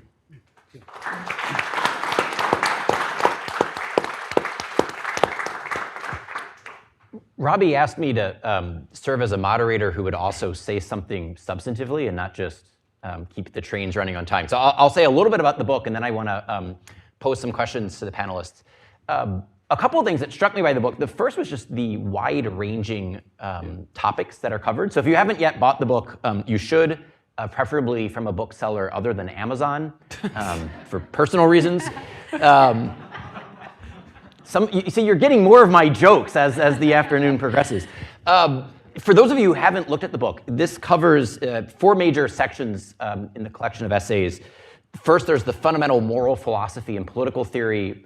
Then there's the constitutional law and constitutional theory. Then there's kind of civics and education reform. A lot of Robbie's more recent work as an academic has focused on reforming the academy. And then lastly, the various tributes that he pays either to his teachers, personally, people who he actually studied from, or people like Heinrich Heine, who he benefited from, but obviously had passed, a century ahead of time. Some of those foundational issues that you'll find in the book, a philosophical explanation and defense of human dignity. That's the first chapter in the book. I guess that was co-authored with Pat Lee. What is the foundation for why we say human dignity exists? And if I remember correctly, when that essay was originally written, that was partly, this is when you were on the President's Council on Bioethics back during the Bush years, and Steven Pinker, the neuroscientist, a professor at Harvard, had written an essay for the New Republic titled The Stupidity of Dignity, or something like this. And so, is dignity a stupid concept, or is it actually, as Robbie said during his interview with Rich, the kind of foundational principle of all morality? So that's the first chapter. And then he has another co-authored essay with Pat Lee, pushing back on the late Roger Scruton, who thought we had grown past needing the concept of the soul. And Rich's opening question was somewhat to get Robbie to engage on what is the soul? How do we know the soul exists? What's the philosophical foundation? And you might have theological reasons rooted in Scripture, but why you as a philosopher, the McCormick Professor of Jurisprudence at Princeton, what reasons do you have for thinking the soul exists? So you'll find a chapter on that in the book. You'll find a lot of philosophical defense of mind-body, a unity of mind and body. As you saw, none of the Gnostic dualism, none of the body-self dualism, Cartesian dualism. Robbie has no time for that, and he thinks it's an underlying flaw of many of today's moral and political mistakes. And then you'll see the applications. So if that's kind of the foundational metaphysical and political theory work, he'll apply this. There's a chapter with Chris Tollefson on a natural law approach to bioethics and medical ethics, a really fascinating chapter. A chapter on embryo ethics, rejecting embryo killing. A chapter on end-of-life ethics, why we should reject the euphemistic killing of grandma and grandpa under medical assistance in dying or physician-assisted suicide. A chapter on what the Supreme Court should have said in Obergefell. For those of you who last week, 10th anniversary of Obergefell, Robbie has an essay that he co-authored with Sharif Girgis on what the court should have done in Obergefell. He also has an essay co-authored with John Finnis on what the court should have said in essence in Dobbs. Robbie had filed an amicus brief with Professor Finnis arguing that as an originalist matter, the 14th Amendment would apply to the unborn child. 14th Amendment says no person can be denied equal protection of the laws or the due process of law. The unborn child is a person, as we should understand what that word person means in the 14th Amendment, as an originalist matter, right? Not living constitutionalism or anything like this. And then he has two different defenses of the American political order. One, the essay that Miles mentioned that I co-authored with him. So a defense of the American political order from a natural law perspective, but then also an essay, and I guess both of these originally appeared in National Affairs. The second essay was from a Catholic perspective. How should Catholics think about America and the American founding? All right, second thing that so that's just like the breadth of these essays. Robbie has covered a lot of terrain in his academic career, and this volume collects a lot of that. The second is something about the tone and the tenor. I had to step out of the room during the lightning round, so I don't know if when Rich asked you about Joseph Raz, if you answered, or if you mentioned this part of your tribute to him. But in the chapter, Robbie tells the story of his first time meeting with Professor Raz. He takes an updated draft of a philosophy paper that he had written when he was at Harvard during his days at Harvard Law School, and he brings it to Professor Raz, and Professor Raz says something like, "This may fly as philosophy at some institutions, but this isn't philosophy at Oxford. I don't even know if I agree or disagree with what you're saying because you haven't written anything precise enough for me to agree or disagree with." And Robbie relates how deflated he was, but also how much this made him grow as a philosopher. All of the chapters that you'll find in today's volume, Seeking Truth and Speaking Truth, are precise and rigorous. So the lesson that he learned from Professor Raz, 40 years ago now, really comes through in the volume in your hand. So you know exactly what Robbie thinks. I'm sometimes fascinated by how often, especially in a social media age, I know what vibe a writer is going for. And I know what team they're signaling their support for, but I don't actually know what argument they're advancing. Right? I may know what the bottom line conclusion is, but it's kind of like they threw a bunch of stuff against the wall. They hoped something would stick, something I would find persuasive, but it's kind of a mishmash. Right? You won't find any of that in this book. So you'll see what Robbie thinks. But then the second thing that I think is vitally important, you will also know what the person he's criticizing thinks. Robbie is universally both charitable in the sense of he doesn't engage in pot shots. He doesn't call people names. Basic baseline, what we all try to teach our kindergartners in terms of charity. But he takes the intellectual charity to a higher standard where he puts the best representation on the argument that he's about to skewer. Right? So he wants to make Peter Singer's arguments as persuasive as possible for you, the reader, so then he can tear them down. And this has, to my mind, been kind of a hallmark of all of Robbie's books, going back to his very first one, Making Men Moral, where he goes through all of the biggest liberals at the time. You had a chapter on Raz, Rawls, Dworkin, et cetera, et cetera. And the first half of each of those chapters, he builds up the theory to make it as persuasive to you. And then the second half, he shows you why it's wrong. And I think that's a form of intellectual charity, to not engage in straw manning. Another problem, I think, in the social media age is we're always attacking the worst form of our opposition's argument. Robbie wants to attack the best form of the opposition's argument. And I think he sees that as a form of intellectual charity. And then the last thing I want to point out is that there's a series of both ands. Rich drew out several of these both ands during the interview, both body and soul, both faith and reason. Had they gotten to theological matters, it's both faith and works, but I won't make Andrew get upset on the podium here. But this goes back to Robbie's first book. The subtitle of Making Men Moral was Civil Liberties and Public Morality. And I think for many people, they think it's an either or. Either we have civil liberties or we have public morality, but we can't have both. This is what Miles correctly got at when he said the baby in the bathwater essay was trying to articulate a case for the American political order in which we both have civil liberties and we have public morality. And it just so happens that Robbie and I think that's what the founders were getting at. And so people who try to make it seem like we either need like a purely proceduralist liberalism hollowed out of any moral substance, or we need a post-liberalism that actually has moral substance, they kind of ignore what to our mind is like the central tradition in the American order, which is a both and. Robbie has substantive views, if you didn't know this, about marriage and human sexuality and bioethics and embryo ethics and end-of-life ethics. And he's not afraid of defending those views, including on a place like Princeton University's campus, where each and every one of Robbie's views makes him the heretic on campus. It's shocking, saying that we shouldn't kill newborn babies, we shouldn't kill unborn babies, we shouldn't kill grandma. Like those are the views that are controversial at Princeton. And Peter Singer is much more at home. And so he has these substantive views, but he also has the procedural protections.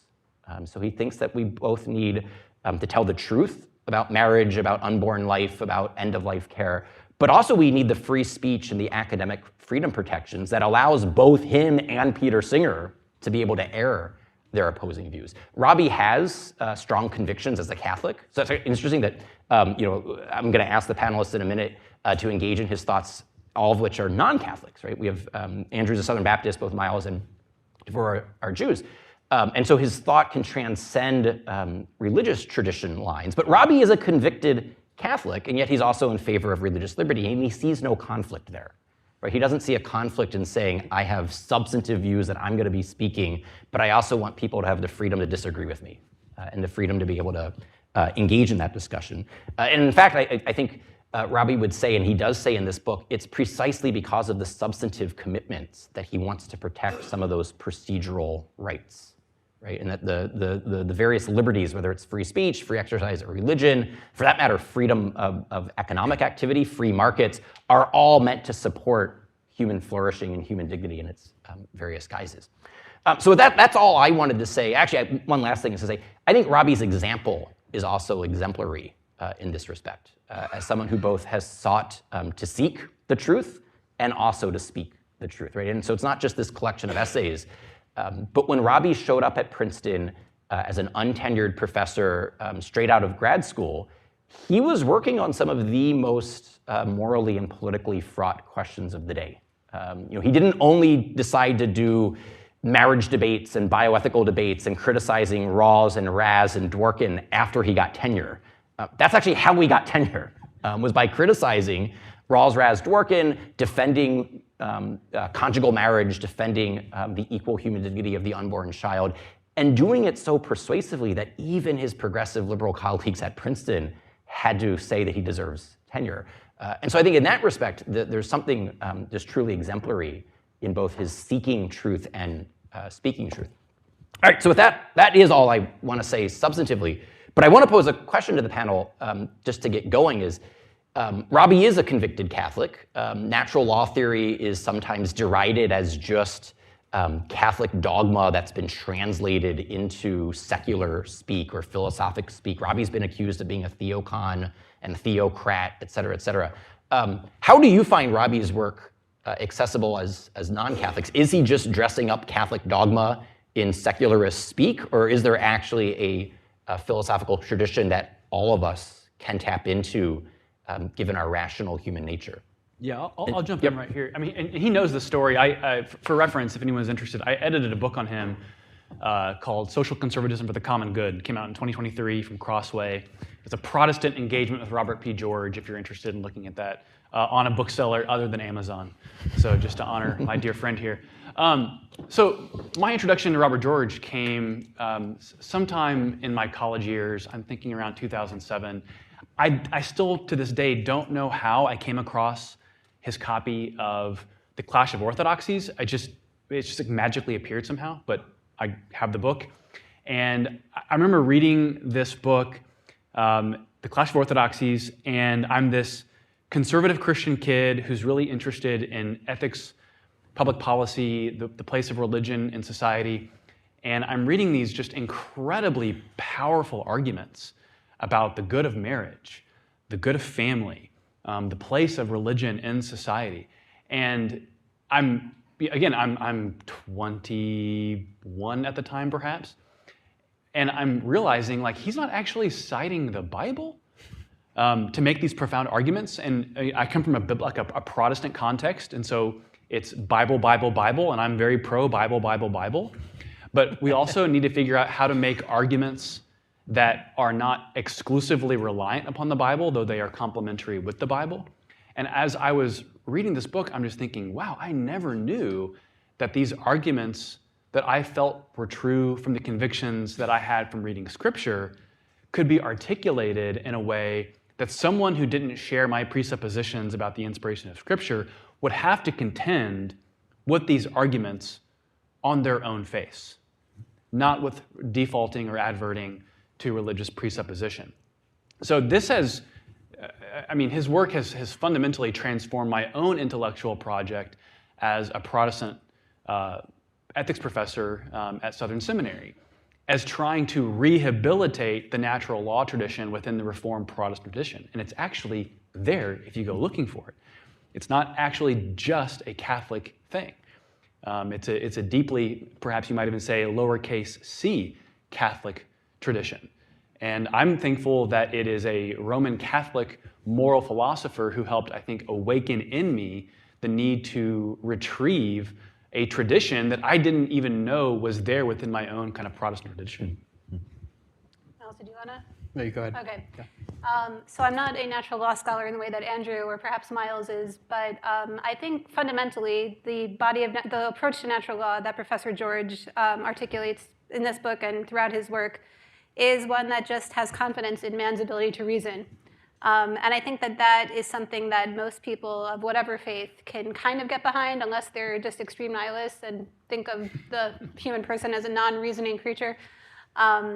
But if I'm going to get a little bit biblical and a little bit Jewish, Please do. Okay, the oral Torah, which is the sort of accompaniment, the Jewish accompaniment to the Tanakh, the written Old Testament or the Hebrew Bible, understands the character of Abraham as not someone who sort of heard God's voice out of the blue, but as someone who, prior to hearing God's voice, came to reject idol worship as sort of fundamentally unreasonable. It was something that did not make sense, that something that man could create is then something to worship. So there's lots of stories and traditions about Abraham's sort of journey towards reasoning monotheism. But the idea that people can predicate beliefs based on their capacity for reason, I think, is something that is intuitively sensible and can be embraced by any number of faiths or non-faiths. Yeah, I agree with all of that. I don't have much to add there. I mean, I think you both covered it exactly. Robbie, I think you formed the question, Ryan, is there a tradition that we can all access or something that enables non-Catholics to enter into this theory and think about it? And I think the tradition is just reason. And the characterization of Robbie's work as being theocratic or completely dependent upon particular Catholic conceptions of Catholic theological commitments is just a straw man, really, and the sort of thing that Robbie hammers into the head of his students constantly from the time we get to Princeton. You must not straw man your opponent's arguments. You must not do so. Yeah. Can I add one other thing real quick? Sure. I think we need to focus on like the virtue element to why the natural law, as Robbie George articulates it, is important for us as conservatives in this room, knowing that there could be any number of various faith traditions, is that it actually gives us like the arsenal and the tools to go on offense.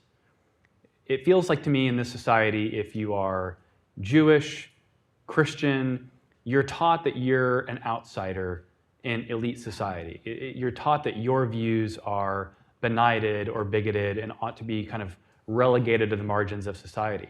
And I have students sitting here in this room today, and they'll testify that one of the ways his work has influenced mine is to tell my students, no, you actually have the weaponry at your disposal to take your Christian faith-based arguments into the public square and you can deploy them with courage. And they're not just immediately dismissible because they're Christian arguments. That Christian morality is morality as such, because this whole notion of faith and reason existing on two planes harmoniously is what the whole project is about. Okay, so I want to try to see if I can draw out miles in the disagreement with Robbie, but I also want to invite Andrew and Devorah as well. You said Robbie describes himself as a free speech absolutist, and during his interview with Rich, he mentioned Peter Singer's views and that he thinks Peter's academic freedom should be protected to advocate and do scholarship in favor of infanticide, et cetera, et cetera. And the absolutism suggests there's no limit here, whereas I may be more with George Will, where George Will says that the four most important words in the English language are up to a point. And so I want to ask, up to what point does the philosophical racist, is that someone we should listen to and learn from, and Princeton should have one on the faculty? Is the philosophical anti-Semite? I remember at one point, this is probably now a decade ago, there was a professor in the SUNY system who was writing a book, and on his CV it was titled A Philosophical Defense of Adult Child Sex. And then I think, if I remember correctly, by the time the book was published, it was like a philosophical exploration of age and sex or something.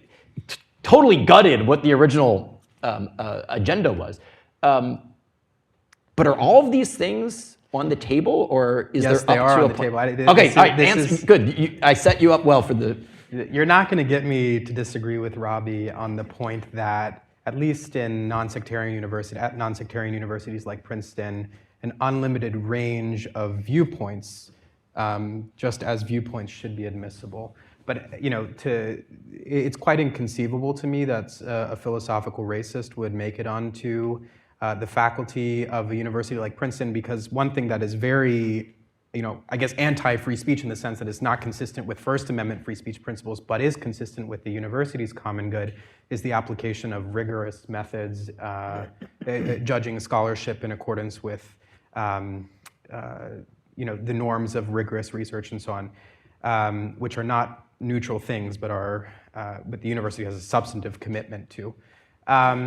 So I guess, yeah. So not on the view. I mean, good try, but no, didn't quite get there. I think the point about having so much faith in reason and our ability to reason through things, I think, leads us to the conclusion that it is never acceptable for us in our own pursuit of truth to fetter our reason by failing to consider arguments that are offered and put on the table as things that our interlocutor hopes for us to accept as reasonable. I don't think there's a good reason in pursuing the truth to sort of put on blinders and in principle mark off viewpoints. I think that that's completely at odds with a commitment to understanding the truth, and also a principle that Robbie talks a lot about, which is the appropriation of truth, not just our grasping the truth or saying true things, but having a personal relationship with the truth such that we've arrived at our judgments by critical and meticulous thinking and understanding the reasons for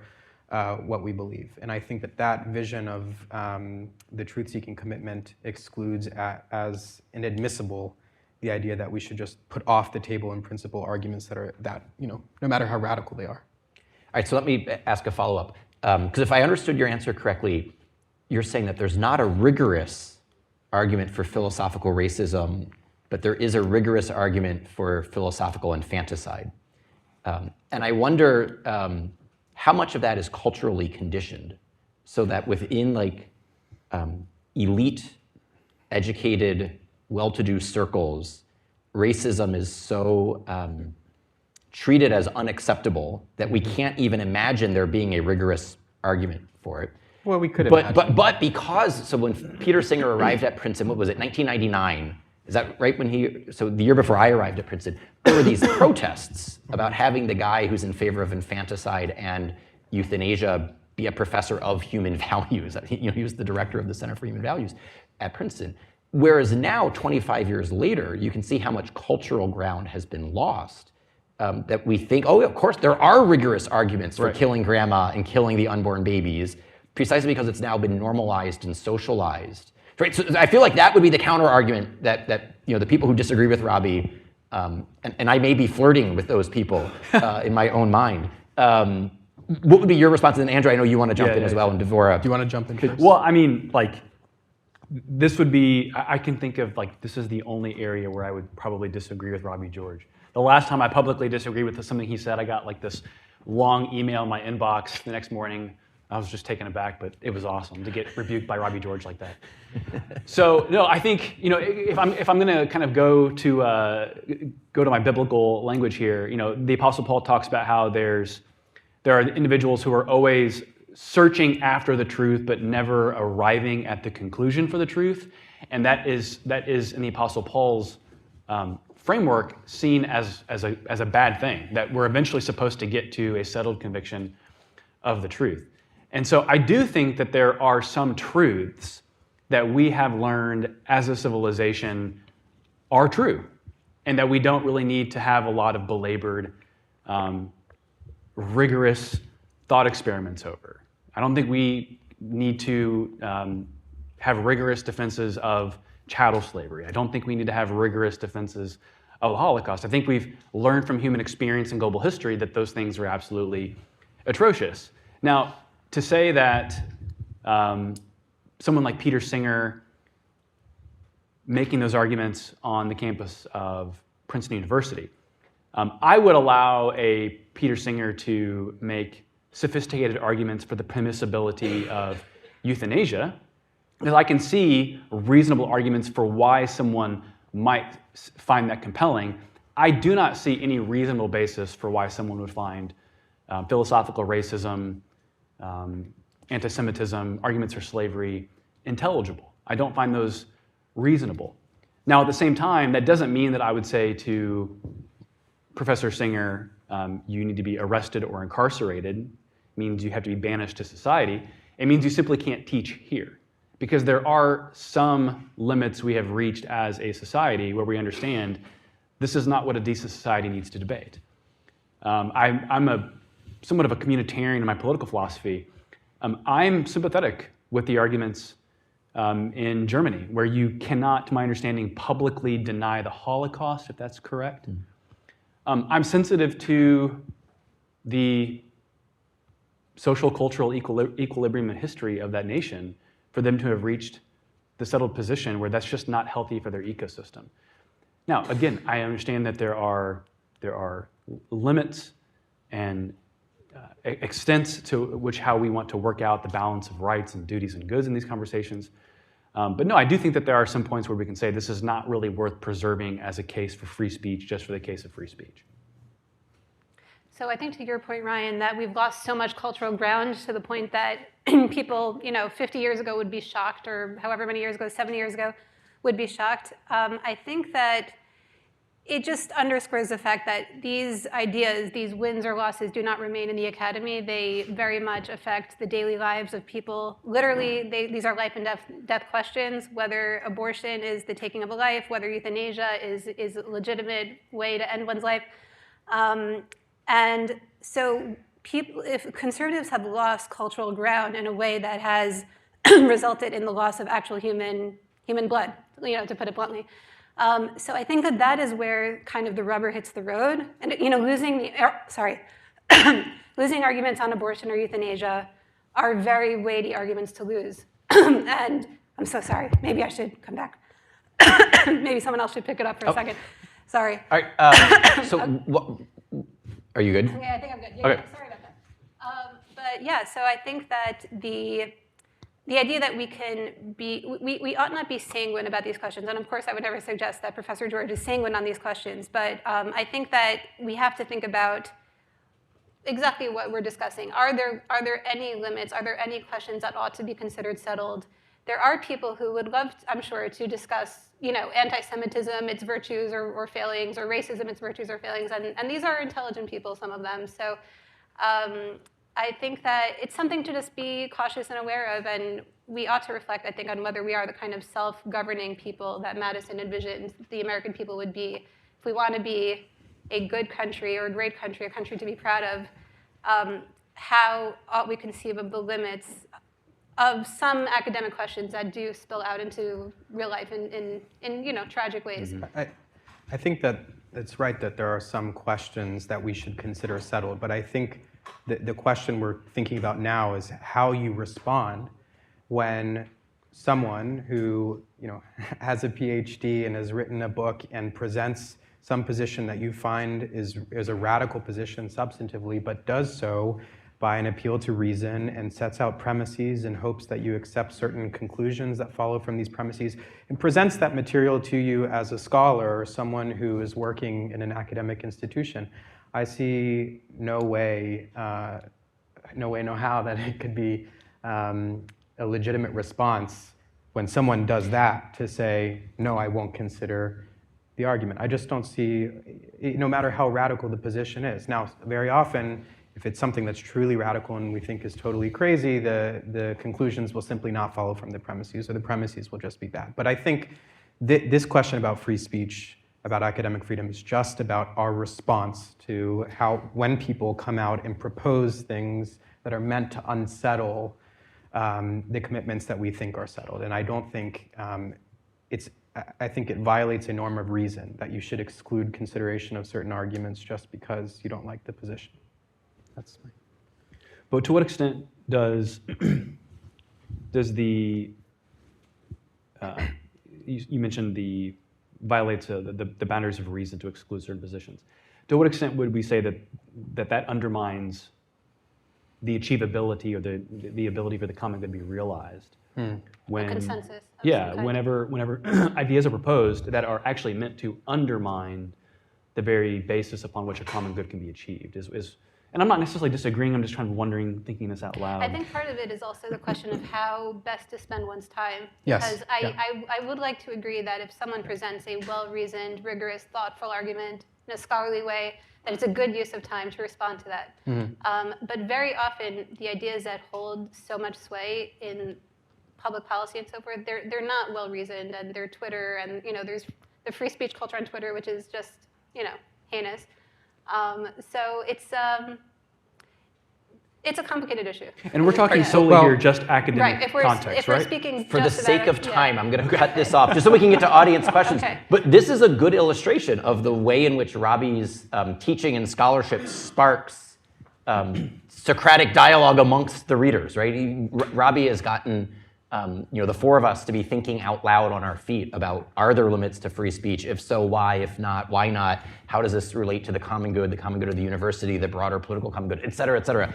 And we could stay up here for another hour, hashing this out. But we only have 13 minutes left, and we promised that we would get to audience questions. Do you bring them the microphone, or how does this work? All right. Yeah, so if you just go to someone, you can just give them the microphone. Oh, we'll go right here.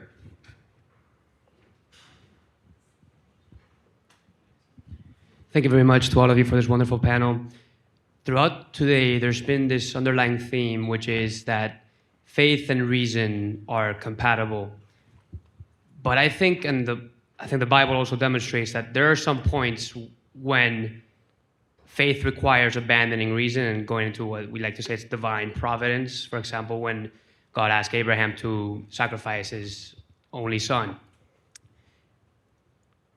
In our public discourse, or in our life as citizens in a common society, where is that point for us?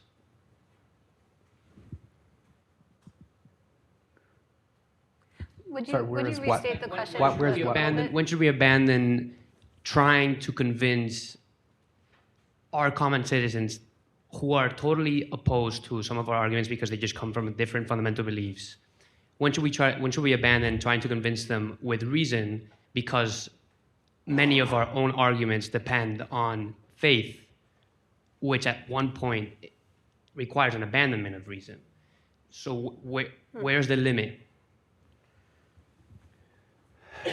I mean that's almost an existential question. Acknowledging, yeah, of course there are limits to the utility of reason, simply because the human mind and the human will is disordered by pride, prejudice, willful disobedience. rejection of God's revealed and special revelation. One thing I would say is that, just to sharpen the language a little bit, I would say that reason is subordinate to faith, but it should never be at odds with faith. So that there are truths of special revelation, such as the Trinity, that reason cannot fully comprehend and grasp, but we don't then say, therefore, the Trinity is in itself a concept that is unreasonable or irrational. Just understanding that there are limits to the plane or horizon upon which reason can go. But to your question that I think you may be saying, I do think that there is a time in public discourse to where you want to say, the limits of my philosophical discourse are now over. The only thing I can now say is, thus saith the Lord. Okay? Now, me saying, thus saith the Lord, may be just as rejected as me having made a airtight, reasonable argument. But I believe that there is a power to Scripture, a power to special revelation that can, with God's providence, break through human hearts, can break through the misfiring and misuses of human reason. If that's what you're asking, I'm not 100% sure. So let's go right here. Hello, thank you. J.P. Hogan, Robbie George versus Thomas Jefferson. With Thomas Jefferson being so much for all the religious liberty, I was over at the memorial recently, and I finally realized he uses a phrase I had either not seen or not really focused on. But we had Adams, who stuck to civilization needs to be Bible-based. Washington had his letter to the Jews. Jefferson seems to tie a lot of this up by saying there's only one code he knows of morality. So he speaks to the founding of the nation and then sets himself in saying there's only one code of morality.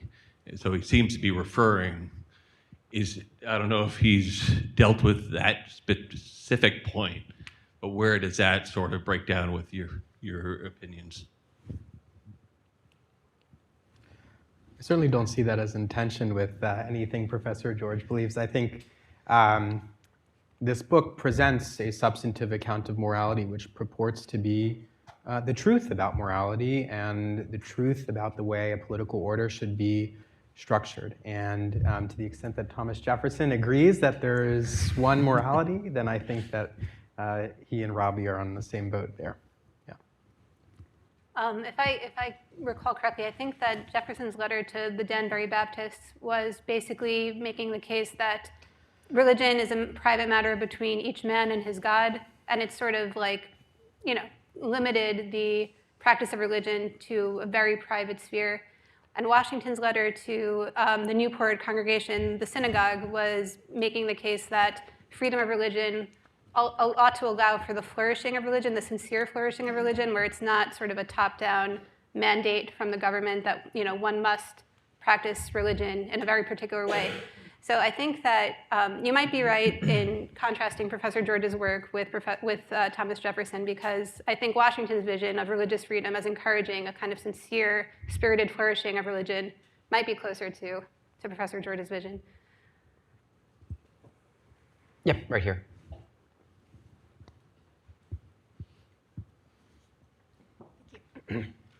Hi, I'm Danielle Miller. I'm a student from Baylor University. I'm interning here for the summer. And I've been learning a lot about the rules of evidence in US courts recently. And I've been confused about why in a country that's built on the idea that free speech leads us to truth, why we have such restrictive rules about what we can say in an arena where ideas are clashing over the guilt or innocence of a defendant, especially when compared to other countries. The US, both in their court system and in our Congress, have very restrictive rules about what can or cannot be said.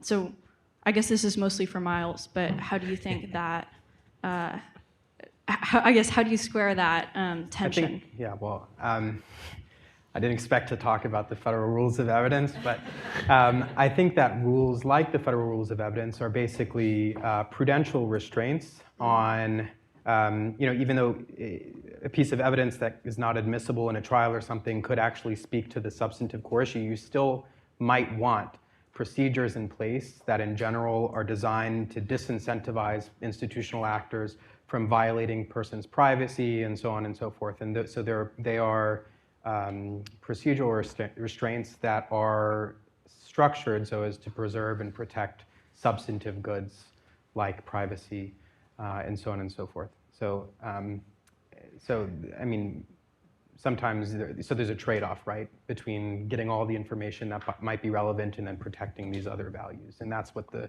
Federal Rules of Civil Procedure and the Federal Rules of Evidence, I think, try to do.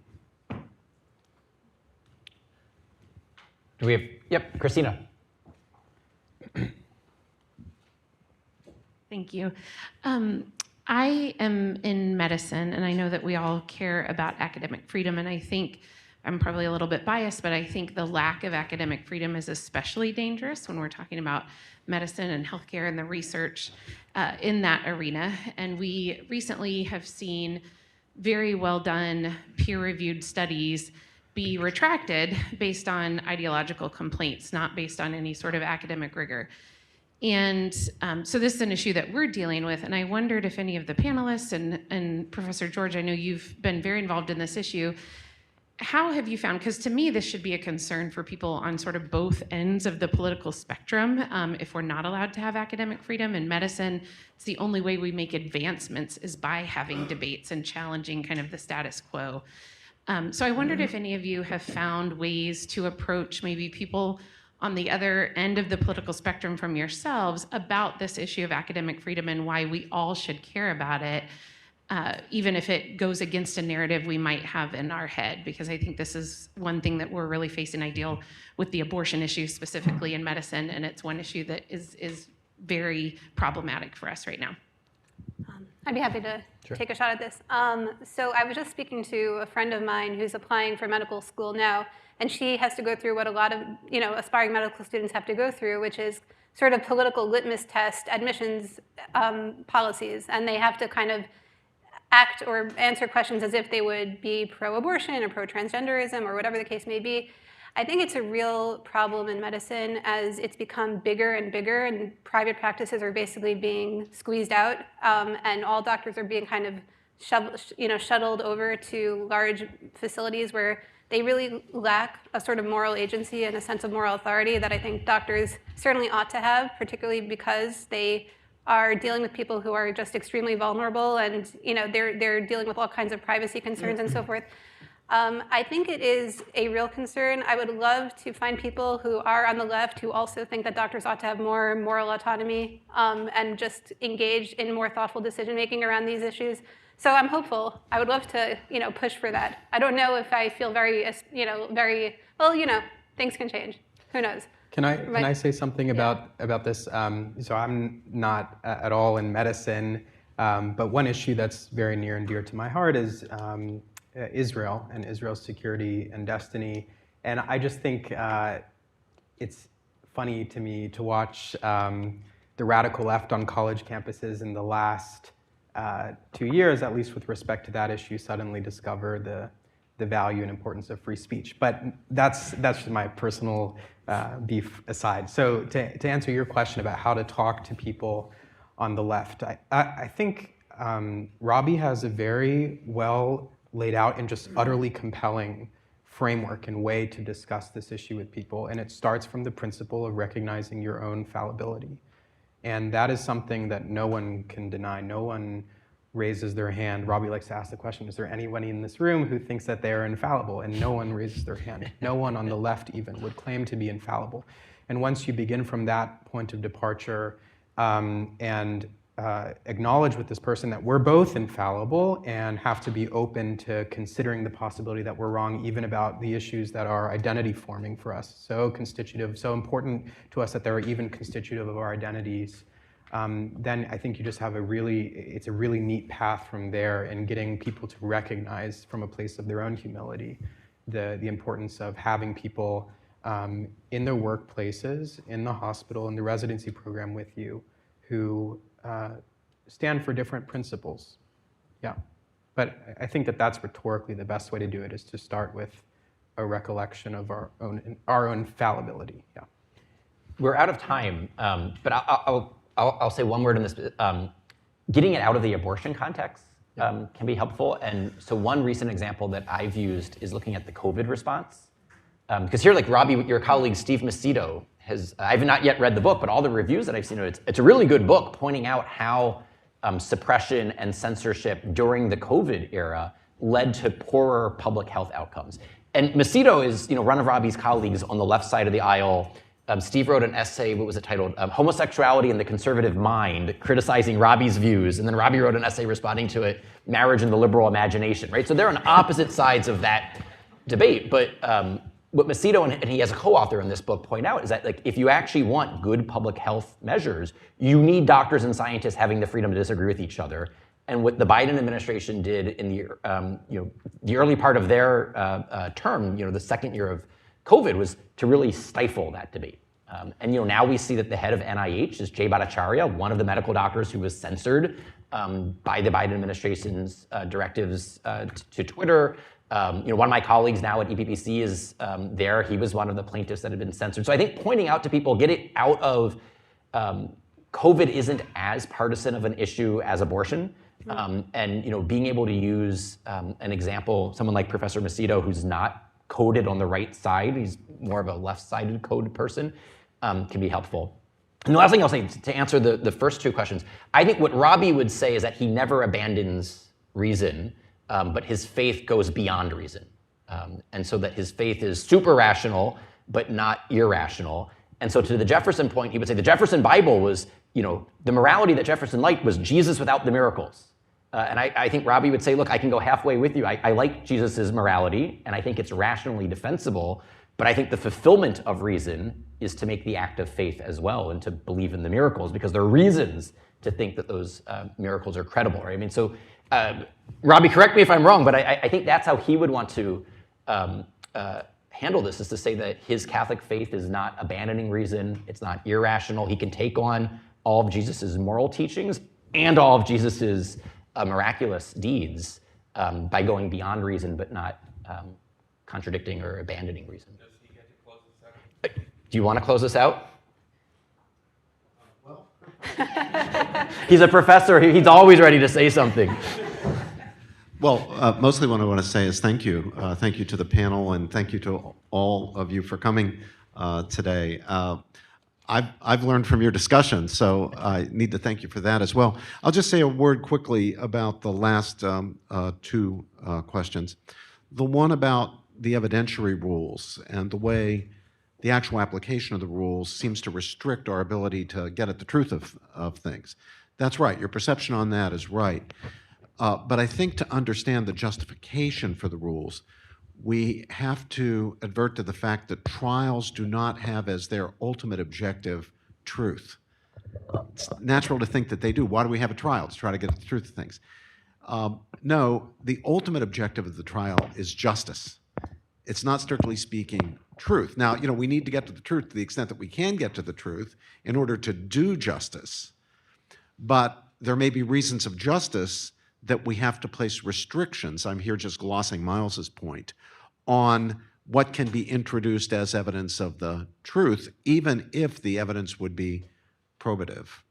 And then on Christina's very important question about medicine and about peer review and about the ideologically forced retraction of perfectly valid studies. I can't exaggerate. It's simply impossible to exaggerate the importance of the issue Christina's putting her finger on here. If someone asked me to say, what has most surprised you about the last 20 years, of all the things that have happened in our culture and in society, the pandemic, the rise of Donald Trump to the presidency, the Trump comeback, all the things, surprising things people would not have predicted back in 2005 or even 2010. I would say more shocking to me than any of that, more surprising, is the politicization of medicine, especially academic medicine. And this was happening well before the pandemic. And Christina's right. It is a mortal danger because it corrupts the practice of medicine. It's really important that the scientifically validated truth prevail. Yeah, follow the science, but for real, follow the science. Follow the science when it comes to human embryology and developmental biology. Follow the science down the line. The trouble is, medicine has become so highly ideologized, especially academic medicine, that it's now hard for us to find our way out.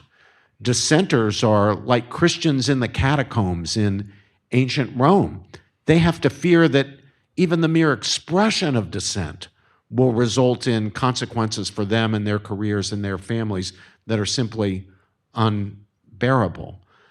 So I think it's an issue that the public has not become fully aware of yet, although it has helped that the pandemic has made people think about the relationship of politics and medicine. And I do want to commend my liberal friend and colleague, Steve Macedo, and his co-author, Francis Lee, for their outstanding book. The book is entitled In COVID's Wake. I know we're here to be pushing a different book today.